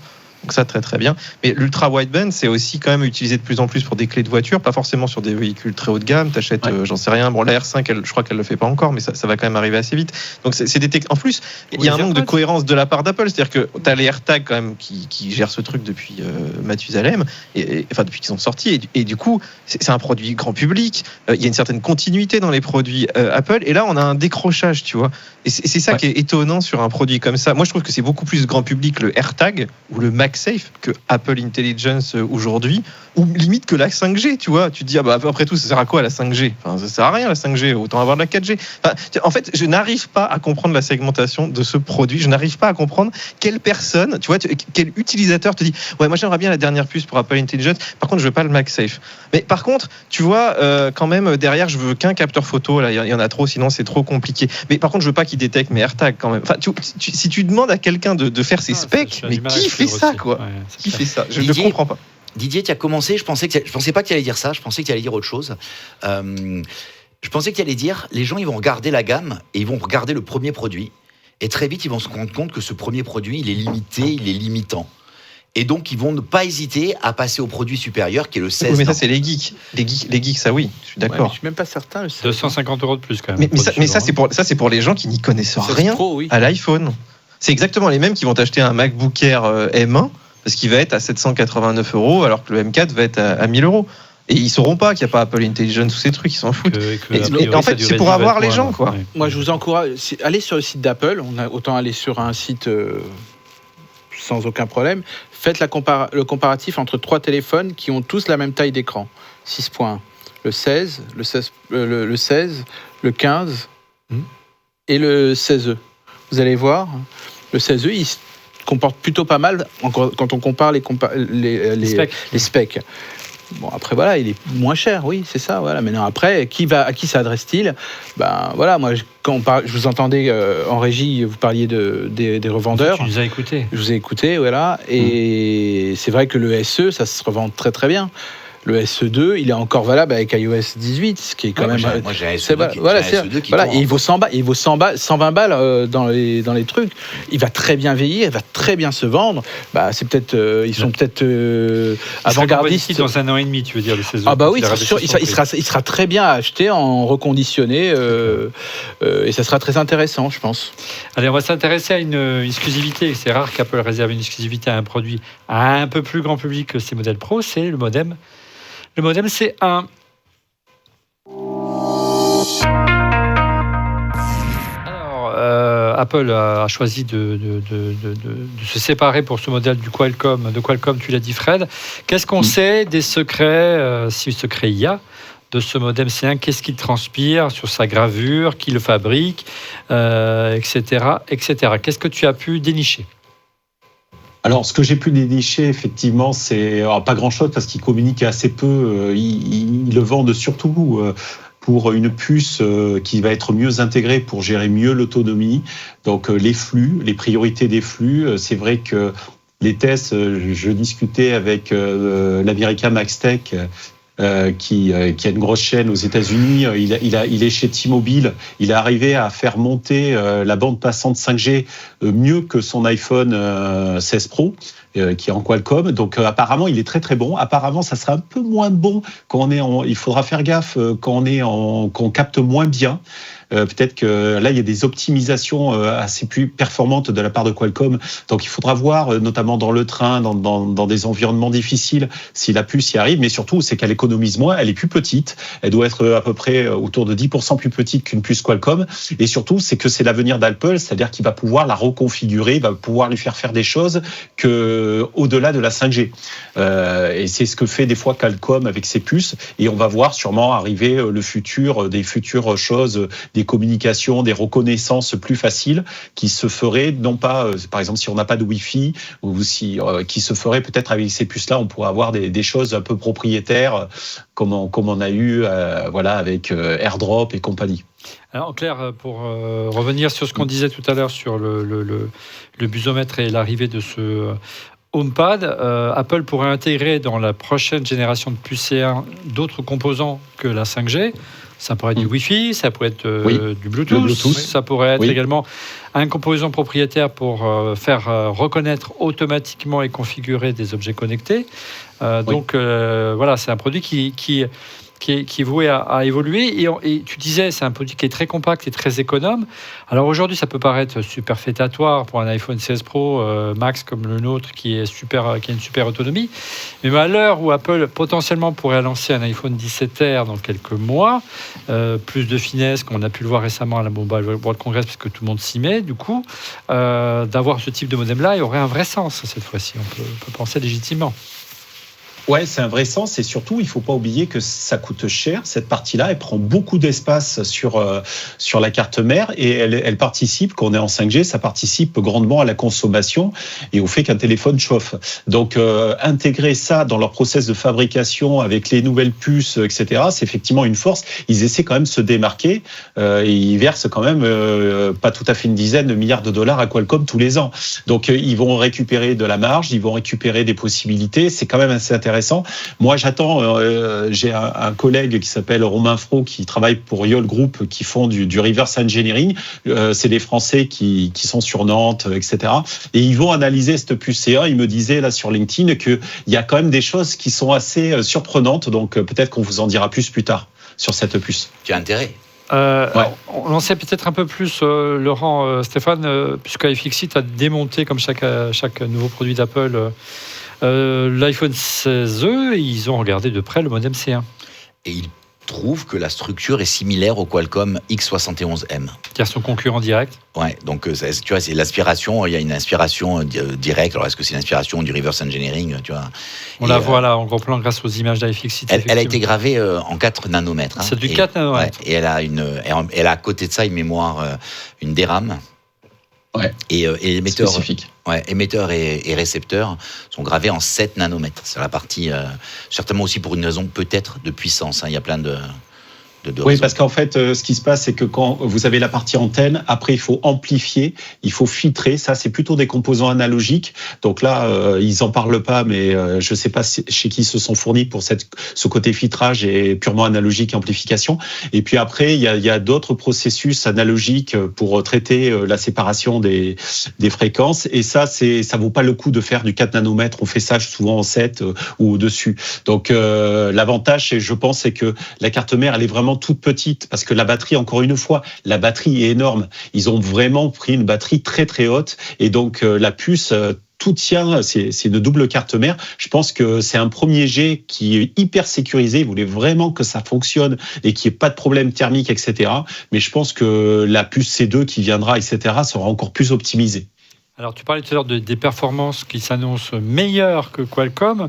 On a testé, on a comparé un iPhone 16e avec un iPhone 16 en partageant la même carte SIM 5G, c'est une carte de Free Mobile, sur les deux modèles. Et vous pouvez voir que donc à gauche, vous avez l'iPhone 16e et à droite, vous avez l'iPhone 16. L'iPhone 16e en montant 412 méga, je ne sais jamais si c'est des mégabits ou des mégabytes, je me trompe. Mégabytes, c'est ça? Méga, là ça suffit, méga. Mégabits. 412 en montant pour le 16e, 432 pour le 16, donc ça va un peu plus vite. 107 en descendant et en 107 en montant et 88,2 en montant sur le 16, donc à position égale, quasiment heure égale, le temps d'échanger les cartes SIM, et antenne et relais égale en 5G à Paris avec une ligne Free. Je pense qu'on aurait été un peu plus haut si on avait utilisé une ligne Orange, parce que ça marche mieux dans notre quartier. Le modem d'Apple va un petit peu plus vite. Ça, c'est plutôt une bonne surprise. Abordons maintenant ce qui s'annonce. Tu le disais, le point fort de ce téléphone, c'est son autonomie. Tu l'as dit, un modem plus économe, mais aussi une batterie plus grosse, 3961 mAh. Tu nous as préparé également une jolie slide, Fred, qui résume très bien le gain d'autonomie par rapport à l'iPhone SE et par rapport même à l'iPhone 16 Pro Max. Ouais, d'ailleurs la batterie, moi j'ai un site qui l'a démonté aussi. En fait, elle est de 4005. On peut voir 4005 mAh. J'ai vu un 3900. 3009, d'accord. Ouais, c'est 4005. Je l'ai vu à 4005 mAh, ce qui est quand même assez énorme. Donc je vous ai fait effectivement le slide où on compare. Je vous ai mis en rouge tous les téléphones qui sont en dessous pour la lecture vidéo parce que c'est quelque chose qui consomme beaucoup et ma fille regarde des vidéos et elle adore avoir une autonomie. Génération évidemment. TikTok. Voilà. Donc, il faut parler des jeunes parce qu'il n'y en a pas beaucoup ici dans l'émission. Et on s'en va, Laurent. On s'en va, les garçons. On le laisse tranquille. Tant qu'il y a du cheveu, je pense que le plus jeune, on le connaît ici. Mais du coup, on voit effectivement qu'il y a 3 gammes de téléphones. Alors, il explose le SE. Donc, vous voyez, ma fille, par exemple, tous les ados qui ont que 15 heures, on leur ajoute quand même 11 heures d'autonomie. Donc, c'est un truc de fou. C'est-à-dire qu'on double. C'est génial. Non, mais c'est un truc, c'est 9 heures de plus, donc c'est génial. Même c'est plus de 9 heures, hein, j'ai mis 9 heures, c'est plus, puisque ça serait 25. Donc c'est 11 heures, vous voyez, je me suis trompé sur le slide, c'est 11 heures d'autonomie de plus. Bravo, monsieur Lacrassin. Voilà, super pour les maths, je vais me faire engueuler. Le 15 et le 16 sont en dessous, avec les 20 et 20 heures. Et en fait, on retrouve l'iPhone 16 Plus, qui est la version gronde, ou le Pro, qui se retrouve avec 27 heures et qui dépasse à peine ce nouvel iPhone. Donc c'est vrai que Tim Cook, il a vraiment insisté sur la partie autonomie et je pense qu'il mente pas. C'est vrai que c'est un téléphone qui répond. Alors c'est vrai qu'il y a un côté très marketing, très étude de marché. Les gens veulent de l'autonomie, on va leur donner de l'autonomie. Ça, c'est un argument fort, Stéphane, toi qui es toujours en train de recharger ton téléphone. Moi, je suis pas la cible de ce téléphone-là, mais les personnes qui n'achètent pas souvent de téléphone, qui veulent pas dépenser, je parlais de ceux qui achetaient des téléphones en reconditionné, ce sera très bien pour eux. Ça, c'est enfin, on dirait. Allez, on va s'intéresser à un domaine que tu adores, c'est celui de la photo à présent.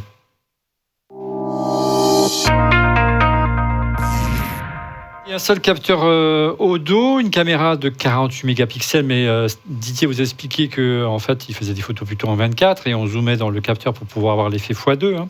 Le capteur est un peu plus petit, la stabilisation est un petit peu moins évoluée que l'iPhone 16, donc c'est pas exactement le même capteur que l'iPhone 16. Il n'y a pas de mode cinématique, il n'y a pas de mode macro, il n'y a pas de vidéo spatiale, mais ça c'est un peu moins grave. On a comparé donc l'iPhone 16e à l'iPhone 16 en mode jour et en mode nuit avec la célèbre, tout va bien, avec la célèbre Tour Eiffel chère à notre ami Stéphane, et regardez ce que ça a donné depuis le toit terrasse ici du village Baissé à Paris, en mode grand angle. Alors voilà, le 16 à droite a l'avantage d'avoir un ultra grand angle. Voilà ce que vous gagnez si vous choisissez un 16. On l'a choisi, on triche un petit peu. On voit bien que là, on gagne beaucoup plus en termes de recul, évidemment, de par l'ouverture du capteur. En termes de rendu, c'est plutôt pas mal. Si on passe au mode grand angle de jour, évidemment, le rendu est très proche entre les deux modèles. Didier, tu as fait quelques photos. Qu'est-ce que tu peux nous en dire ? À gauche, je peux te dire que même en plein jour, j'arrive. Alors, après, je sais pas si vous avez fait des gros zooms et tout dans l'image, mais tu arrives quand même à distinguer les deux capteurs. Ils ont vraiment mis bien un capteur qui est pas terrible. Quitte à mettre un capteur, ça aurait été cool d'en mettre un bien, surtout à ce prix. Et il est quand même assez moyen. C'est-à-dire qu'en plein jour, t'as des soucis. Et alors, étonnamment, de nuit, en mode photo, alors je sais pas, après peut-être on va en parler et tout, mais je veux dire, quand tu vois juste 48 mégapixels, justement, quand tu lis la fiche technique, tu te dis tiens, c'est le même. Ben non, c'est pas le même justement. Et là, moi, j'ai fait des tests vraiment sur des. Bon, c'est pas non plus, tu vois, pour les réseaux sociaux, pour un usage normal, en fait, on pinaille un peu, mais ils ont quand même fait une vraie économie sur ce capteur. En fait, il est un petit peu plus petit apparemment que le 16. On l'a pas encore. Il n'a pas encore été démonté et tout pour savoir exactement quelle taille il fait, mais a priori, il serait un petit peu plus petit, quoi. Alors cette fois-ci, si on active le zoom x2, c'est-à-dire qu'on zoome dans l'image, c'est un zoom numérique, mais on reste en qualité comme si c'était un zoom optique. Avec toujours à gauche l'iPhone 16e et à droite l'iPhone 16. Voilà ce que ça donne. Donc ça reste très proche également en rendu.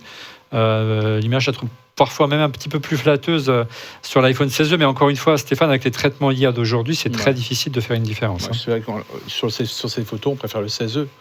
Ça paraît plus naturel, en tout cas plus joli et tout. Pourtant, ils ont été pris au même moment et au même instant. Et quasiment avant, on avait des différences un peu comme ça quand on faisait avec Samsung, mais là, c'est étonnant qu'il y ait autant de différences avec... Ça montre que les capteurs ne sont pas forcément les mêmes. Bah ouais. Et bien sûr, en mode nuit, où là, la différence, allez voir, est un peu plus sensible. On commence bien sûr par le mode grand angle, toujours depuis la terrasse, et on remercie les équipes qui ont veillé tard pour faire ces jolies photos.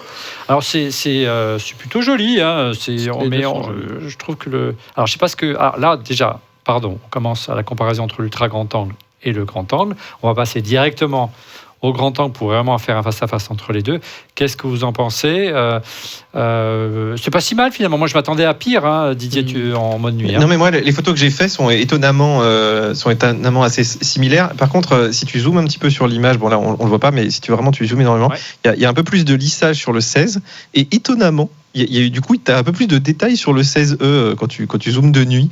Donc voilà, ça se verra pas comme ça pour les réseaux sociaux, pour des images de nuit. Mais en fait, ce qu'il faut savoir, c'est que là, sur les photos, en tout cas, tu perdras pas grand-chose à faire des photos de nuit avec le 16E. C'est plutôt des bonnes photos de nuit, en fait. Donc, c'est une bonne surprise. Toi, de ton côté, tu as testé, tu nous as envoyé quelques images du mode de nuit, mais en vidéo, où là, tu avais vraiment une suspicion que ça serait un peu plus difficile. Non, mais en fait, je m'attendais à rien. Je me disais que voilà, je savais pas trop. J'ai fait des photos, ça avait l'air ok, tu vois. Et alors, par contre, en mode vidéo, tu vois, là, j'étais dans un hôtel, c'était intéressant parce que c'était à Marseille et du coup, tu avais des endroits très éclairés, très, très peu éclairés. Et en fait, quand tu mets les deux vidéos côte à côte, entre le 16 et le 16E, le 16E, il y a des moments là, je pense qu'on va le voir sur l'image, quand on baisse vers une espèce de terrasse qui était très peu éclairée, le 16 arrive à récupérer les détails et le 16E, lui, est un petit peu moins bon. Alors là, sur la vidéo, là, on le voit pas, je sais pas si vous l'avez mis. Non. Mais en vidéo, c'est un petit peu moins bon. Mais là encore, bon... Est-ce que c'est un téléphone qu'on va vraiment utiliser beaucoup pour de la vidéo de nuit ? Tu vois, c'est l'usage un peu extrême, tout ça. Donc, je ne trouve pas que c'est si grave que ça à la fin, quoi. Allez, je vous propose maintenant qu'on a fait le tour du chapitre photo, qu'on s'intéresse aux performances de la puce.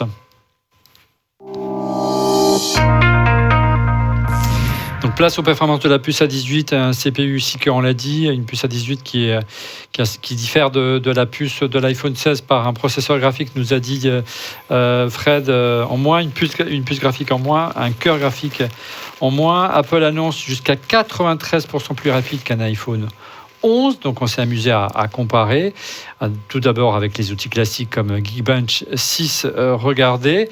Alors évidemment, l'iPhone SE2, il est à la ramasse, hein, ce qui est normal en mono, en menu cœur. L'iPhone 11, il est presque quasiment inexistant, mais il partage des composants de l'iPhone SE2. L'iPhone 15 Pro Max, il est même il est à la peine également par rapport à l'iPhone 16e. C'est assez étonnant, mais en fait non, puisqu'il a une puce plus récente et un autre procédé de gravure. Et l'iPhone 16e fait jeu quasiment égal avec l'iPhone 16 en mode CPU. Seul l'iPhone 16 Pro Max lui passe très légèrement devant. Là, on teste véritablement la puissance de calcul pure du processeur. Si on passe au test GPU, donc là, logiquement, vu qu'il a un cœur de puce en moins, comme le signalait Fred... Un cœur de plus en moins. Un cœur de puce en moins, et non pas un cœur de plus. L'iPhone 16e devrait être derrière. Regardez, encore une fois, l'iPhone SE2 et l'iPhone 11 sont quasiment 2 fois moins rapides. Il y a un gap énorme. Le 15 Pro Max, qui a un cœur en plus, passe devant. Logiquement, l'iPhone 16 passe devant également, 27 000 points, presque 28 000. Et le leader reste bien sûr sans surprise, le 16 Pro Max. Là, j'ai joué au Didier Policani, j'ai repris ces tests, j'ai copié, mais je suis désolé Didier. On s'est intéressé toujours au graphique à un test du 3D Mark Steel Nomad Lite qui reflète également la puissance intrinsèque du GPU. On s'est limité à 3 modèles, le 16, le 16E et le 16 Pro Max. Il y a une petite différence, effectivement, un petit cœur, hein, ça change tout, comme vous pouvez les voir, hein, 1110, 1563 et 1659 pour le Pro Max. Et puis on s'est intéressé, comme le fait souvent Didier sur son site, à la puissance purement IA. Il y a un test Geekbench qui fait ça très bien, et notamment qui teste la puissance du Neural Engine. Alors il y a 3 niveaux de puissance, et encore une fois, on ne va pas rentrer dans les détails, mais vous voyez que le 16E, il est plus rapide qu'un 15 Pro Max. Nettement même plus rapide qu'un 15 Pro Max. Donc Apple ne ment pas, hein, bien au contraire, sur la puissance de sa puce A18, et que c'est a priori une bonne affaire ce produit si vous cherchez un téléphone à prix relativement abordable et qui dure longtemps. C'est-à-dire qu'avec les futures mises à jour qu'il y aura d'iOS dans quelques années, et surtout avec Apple Intelligence, a priori, Stéphane, c'est un téléphone qui devrait tenir le coup. Je crois qu'il est fait pour durer, et donc dans un an et demi, ça sera peut-être le meilleur achat à faire si on doit conseiller des téléphones en reconditionné. Et puis je ne serais pas étonné, Didier, on le voit, hein, c'est plus tabou chez Apple depuis maintenant 1 ou 2 ans, voire 3 ans, alors que les prix ne bougent pas en général sur le site d'Apple, à la Fnac, chez Boulanger ou chez Amazon. Bizarrement, il y a des promos, hein. Oui, d'ailleurs, ils sont tous à 699 €. En fait, Apple leur a déjà donné la consigne, et ça m'étonnerait pas que ça baisse encore assez vite. Donc, le prix, oui, c'est quand même. Tu pars d'un prix élevé, mais c'est vrai qu'ils ont quand même un peu de marge du coup pour le faire descendre chez nous. Et il y a quand même un dernier point, je trouve qu'on n'a pas râlé, on n'a pas trop parlé, c'est le Wi-Fi. Moi, je suis quand même pas très content du Wi-Fi qu'ils aient mis du Wi-Fi 6 là, quand même. Ouais. Enfin, tu vois, j'ai plein de gens qui me disent oui, mais ça suffit pour la plupart des gens. Il y a plein de choses qui suffisent, mais là, quand même, on est en 2025. J'ai un Xiaomi là qui se vend ce prix-là, et il est à 3600 mégabits. C'est même pas du Wi-Fi 7, c'est même pas du non, Wi-Fi 6E, mais même pas du 6E. Non, mais du 6E. Donc c'est un Wi-Fi qui a minimum 4 ou 5 ans. Ça, c'est un peu décevant. Le 6E, c'était pas... Et il faut dire que le Wi-Fi, c'est pas uniquement pour regarder des vidéos, hein, c'est pour t'échanger des fichiers avec les autres. Là, ça filme des grosses vidéos en 4K. Ça encombre moins aussi, les bornes Wi-Fi 7 sont un petit peu mieux pensées. Enfin, tu vois, en fait, le Wi-Fi 6 dans 4-5 ans, justement, pour un téléphone qui dure longtemps, c'est aux antipodes de ça. Et ça coûte pas cher. Mais c'est juste, voilà, ils ont un contrat avec Broadcom. Là, tu vois, ça n'a rien à voir avec l'utilisateur. C'est juste, ça arrange Apple, en fait, de mettre ça. Mais conclusion, c'est pas très cool. Conclusion, plutôt une bonne affaire, ce téléphone, à condition qu'il soit facturé et que vous le trouviez entre 100 et 150 € moins cher. Et je ne serais pas étonné que très rapidement, on trouve des promos de ce style-là, notamment chez les opérateurs mobiles. On passe rapidement à vos coups de cœur. Stéphane, est-ce que tu as un beau coup de cœur à nous proposer cette semaine ? Alors, c'est une appli Mac, pour une fois, qui s'appelle Recast. Vous aimez les shortcuts sur vos téléphones, que vous utilisez ou pas, mais là, c'est un shortcut un peu particulier, c'est que ça va vous permettre, en plus de d'automatiser tout un tas de tâches. Je vous encourage vraiment à le télécharger. Il y a une version gratuite qui est vraiment bien. C'est que surtout, vous pouvez automatiser vos tâches avec les différents outils d'IA. Et donc, vous pouvez automatiser les uns à la suite des autres et faire, par exemple, des traitements automatiques. Le matin, par exemple, lire les mails, commencer à en faire rédiger certains, et éventuellement... J'essaye ça. Et ça devient un début de personnel assistante, et je vous encourage à télécharger ça. C'est une appli qui est gratuite, qui a une version pro, bien évidemment, mais je vous encourage à la Recast. Voilà. Recast, merci Stéphane. Alors, en ton côté, ton coup de cœur cette semaine ? C'est un coup de cœur un peu particulier. Donc c'est un livre qui s'appelle Le mythe de l'entrepreneur. Donc j'ai écrit il y a quelques semaines sur LinkedIn un post qui a cassé LinkedIn, enfin en tout cas qui a cassé mon LinkedIn, où les gens ont complètement vrillé. Tu l'as vraiment lu, la preuve, regardez. C'est une feuille de oui. Fern en anglais, comment on dit en français, voilà. Fougère de Muir Woods en Californie, là où a été tourné l'Empire contre-attaque. On l'a perdu. Non mais non, c'est là où a été tourné avec les Ewoks. C'est l'Empire contre-attaque ou le retour de Jedi. Je sais pas grave. Et bon, peu importe. Donc c'est un livre. Donc j'ai fait un post en posant une question sur Steve Jobs. Steve Jobs, c'est freudien. Steve Jobs. Et donc en fait, j'ai eu 250 commentaires, certains haineux, en disant que Steve Jobs était un sinistre C, et que parce qu'il se garait sur les places handicapées au bureau Apple. Et quelqu'un m'a glissé en disant mais il faut lire ça parce qu'il y en a marre que tout le temps on nous vende ces génies de la tech qui... Et j'ai trouvé la démarche original. Je suis en train de je suis quasiment à la fin. C'est une à la fin de la moitié. Non, c'est une déconstruction.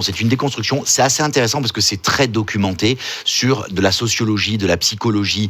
C'est fait par un chercheur, Anthony Galuzzo. C'est très très bien fait.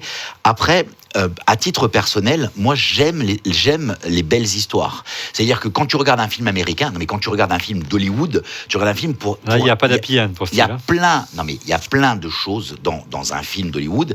Il y a plein de choses que tu sais qui sont impossibles, qui ne peuvent pas arriver. Malgré tout, tu as envie de rêver à ce côté sensationnel. Et dans le mythe de l'entrepreneur, il y a un peu de sensationnel qu'on a envie. Bien sûr qu'on sait qu'il y a une partie. Donc voilà. Donc l'idée, c'est démystifier. Après, ça peut être négatif. Je le recommande. C'est un peu à gauche. Pour moi, c'est très à gauche. Mais c'est très très très documenté. On va arriver à le changer. Tu crois qu'on va arriver à le changer? Donc voilà. Non. Stéphane, tu l'as fait. Fred, ton coup de cœur, pardon. Mon coup de cœur, c'est Sévérance saison 2. Après avoir vu l'année dernière la Sévérance saison 1, qui est une série Apple TV+, sur Apple TV+, de science-fiction.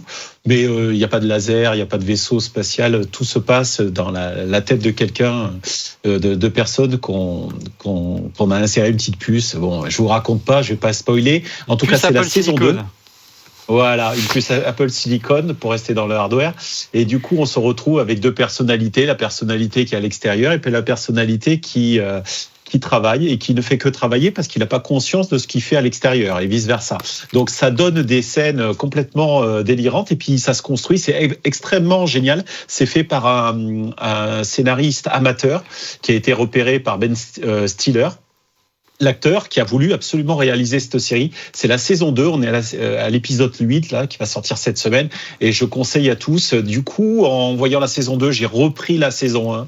Je me suis revu la saison 1 que j'avais un petit peu oubliée et je la conseille vraiment. C'est une très très bonne série de science-fiction. Moi, je suis en train de déballer mon coup de cœur. Didier, ton coup de cœur cette semaine? Eh ben écoute, on avait fini un petit peu l'année avec, tu sais, on parlait d'énergie, de maisons connectées, etc. Et il y a un produit là qu'on a testé un peu en avant-première chez Zendur, qui est en fait, aujourd'hui, tu peux acheter des panneaux solaires, c'est quasiment gratuit. Enfin, j'exagère un peu, mais vraiment, tu peux arriver à acheter des grosses puissances solaires assez gratuitement. Un panneau solaire, ça vaut par exemple 100 balles, alors qu'avant, ça coûtait un truc genre 500 ou 700 balles, tu vois. Donc maintenant, tu peux vraiment le rentabiliser très très vite. Mais ton panneau, tu peux pas le brancher directement. Il te faut ce qu'on appelle un onduleur ou un micro-onduleur quand c'est des petites puissances. Et en fait, il y a Zendur qui a sorti un produit qui est vraiment pas mal, qui bundle avec un petit peu de stockage ou des panneaux solaires aussi. Donc c'est encore plus intéressant, qui s'appelle le Hub 800, le SolarFlow 800, pardon. Et en fait, ce produit, tu peux le mettre dehors. Tu le branches sur tes panneaux d'un côté, tu le branches sur la prise électrique de l'autre. Et tu peux aussi brancher, si tu veux, une batterie. Tu n'es pas obligé d'acheter tout de suite en même temps, mais potentiellement, tu peux faire un peu de stockage. Et ils ont des bundles avec la batterie, les panneaux et ce truc-là qui sont à des tarifs vraiment hyper compétitifs. Donc, en fait, c'est un bon kit de démarrage si jamais tu n'as rien. Tu sais, on parle beaucoup de kits solaires, etc. depuis un petit moment. Et pour pas très cher, tu peux arriver comme ça à produire déjà pas mal de courant. Et tu peux même acheter plus que 2 panneaux.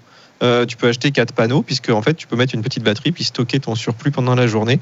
Donc là, ils ont des offres, tu vois, même je te parle d'offres avec la batterie à moins de 1 000 €, avec panneaux solaires, batterie et ce truc-là, et puis des offres à moins de 500 € avec juste le hub et les panneaux. Tu as des panneaux de 800 watts, donc 500 €, c'est quand même pas grand-chose. Et c'est pas mal, en fait, pour débuter dans le solaire. Donc voilà, en ce moment, en plus, je crois qu'il y a des petites promos. Et Zendur, vraiment, c'est une très bonne marque, c'est très fiable parce que tu peux arriver à bien programmer aussi l'application de l'autre côté pour se connecter à ta maison, bien injecter tout ce qu'elle consomme. Enfin, on a déjà parlé ça 1000 fois. Et c'est des produits qui sont chinois et qui sont extrêmement bien développés maintenant, quoi. Merci Didier, toujours aussi passionnant l'univers de la maison connectée. De mon côté, toujours dans la maison connectée, l'un des pionniers des caméras de surveillance compatibles HomeKit, c'est le français Netatmo, avec Sony, cette caméra intérieure qui permet de reconnaître les occupants de la maison. C'est très pratique, cette technologie, la reconnaissance faciale, parce qu'elle reconnaît vos enfants, donc elle peut vous dire si les enfants sont rentrés de l'école, ou vous pouvez dire, quand c'est des proches, vous ne m'envoyez pas de notification. C'est ça le principal souci des caméras de surveillance, c'est les notifications toutes les 30 secondes. Là, vous dites, tu m'envoies une notification que lorsque c'est un homme, pas un animal, et quand c'est par exemple un étranger. Sauf qu'elle avait un petit peu vieilli, moins qu'on puisse dire, elle avait presque 10 ans cette caméra. Voici le nouveau modèle de chez Netatmo, regardez comme elle est mignonne. Voilà, c'est la caméra HomeKit Advanced Advance de Netatmo, plus compacte, elle s'oriente dans tous les sens. Elle existe en noir, elle existe en blanc, elle était en 2K, donc la résolution est bien meilleure.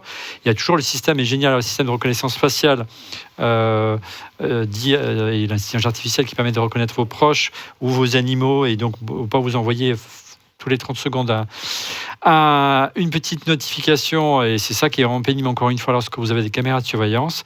Le prix est en revanche un petit peu élevé, 250 €, mais c'est français, voilà, il faut cocorico. La caméra Advance de Netatmo, c'est la version intérieure.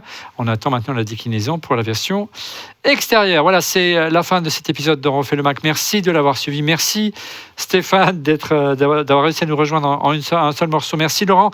Merci Fred. Merci Didier. On se retrouve la semaine prochaine pour un nouvel épisode. On va certainement parler des nouveautés d'Apple. On verra en fonction de ce qu'on va recevoir. Si on reçoit d'abord les iPads ou le MacBook Air ou le Mac Studio, ce sera l'épisode de la semaine. Soyez au rendez-vous, et pour être prévenu en temps réel de la mise en ligne de l'émission, je vous invite à vous abonner bien sûr à notre chaîne YouTube et n'oubliez pas de liker, c'est important pour l'algorithme de notre chaîne de cliquer sur le petit pouce. N'oubliez pas également, on refait la F1 qui est de retour avec la saison et les débriefings du briefing des essais d'hiver. J'y suis arrivé. Et puis quant à nous, pour On refait le Mac, on se retrouve la semaine prochaine. Merci encore pour votre fidélité et à très vite. Salut.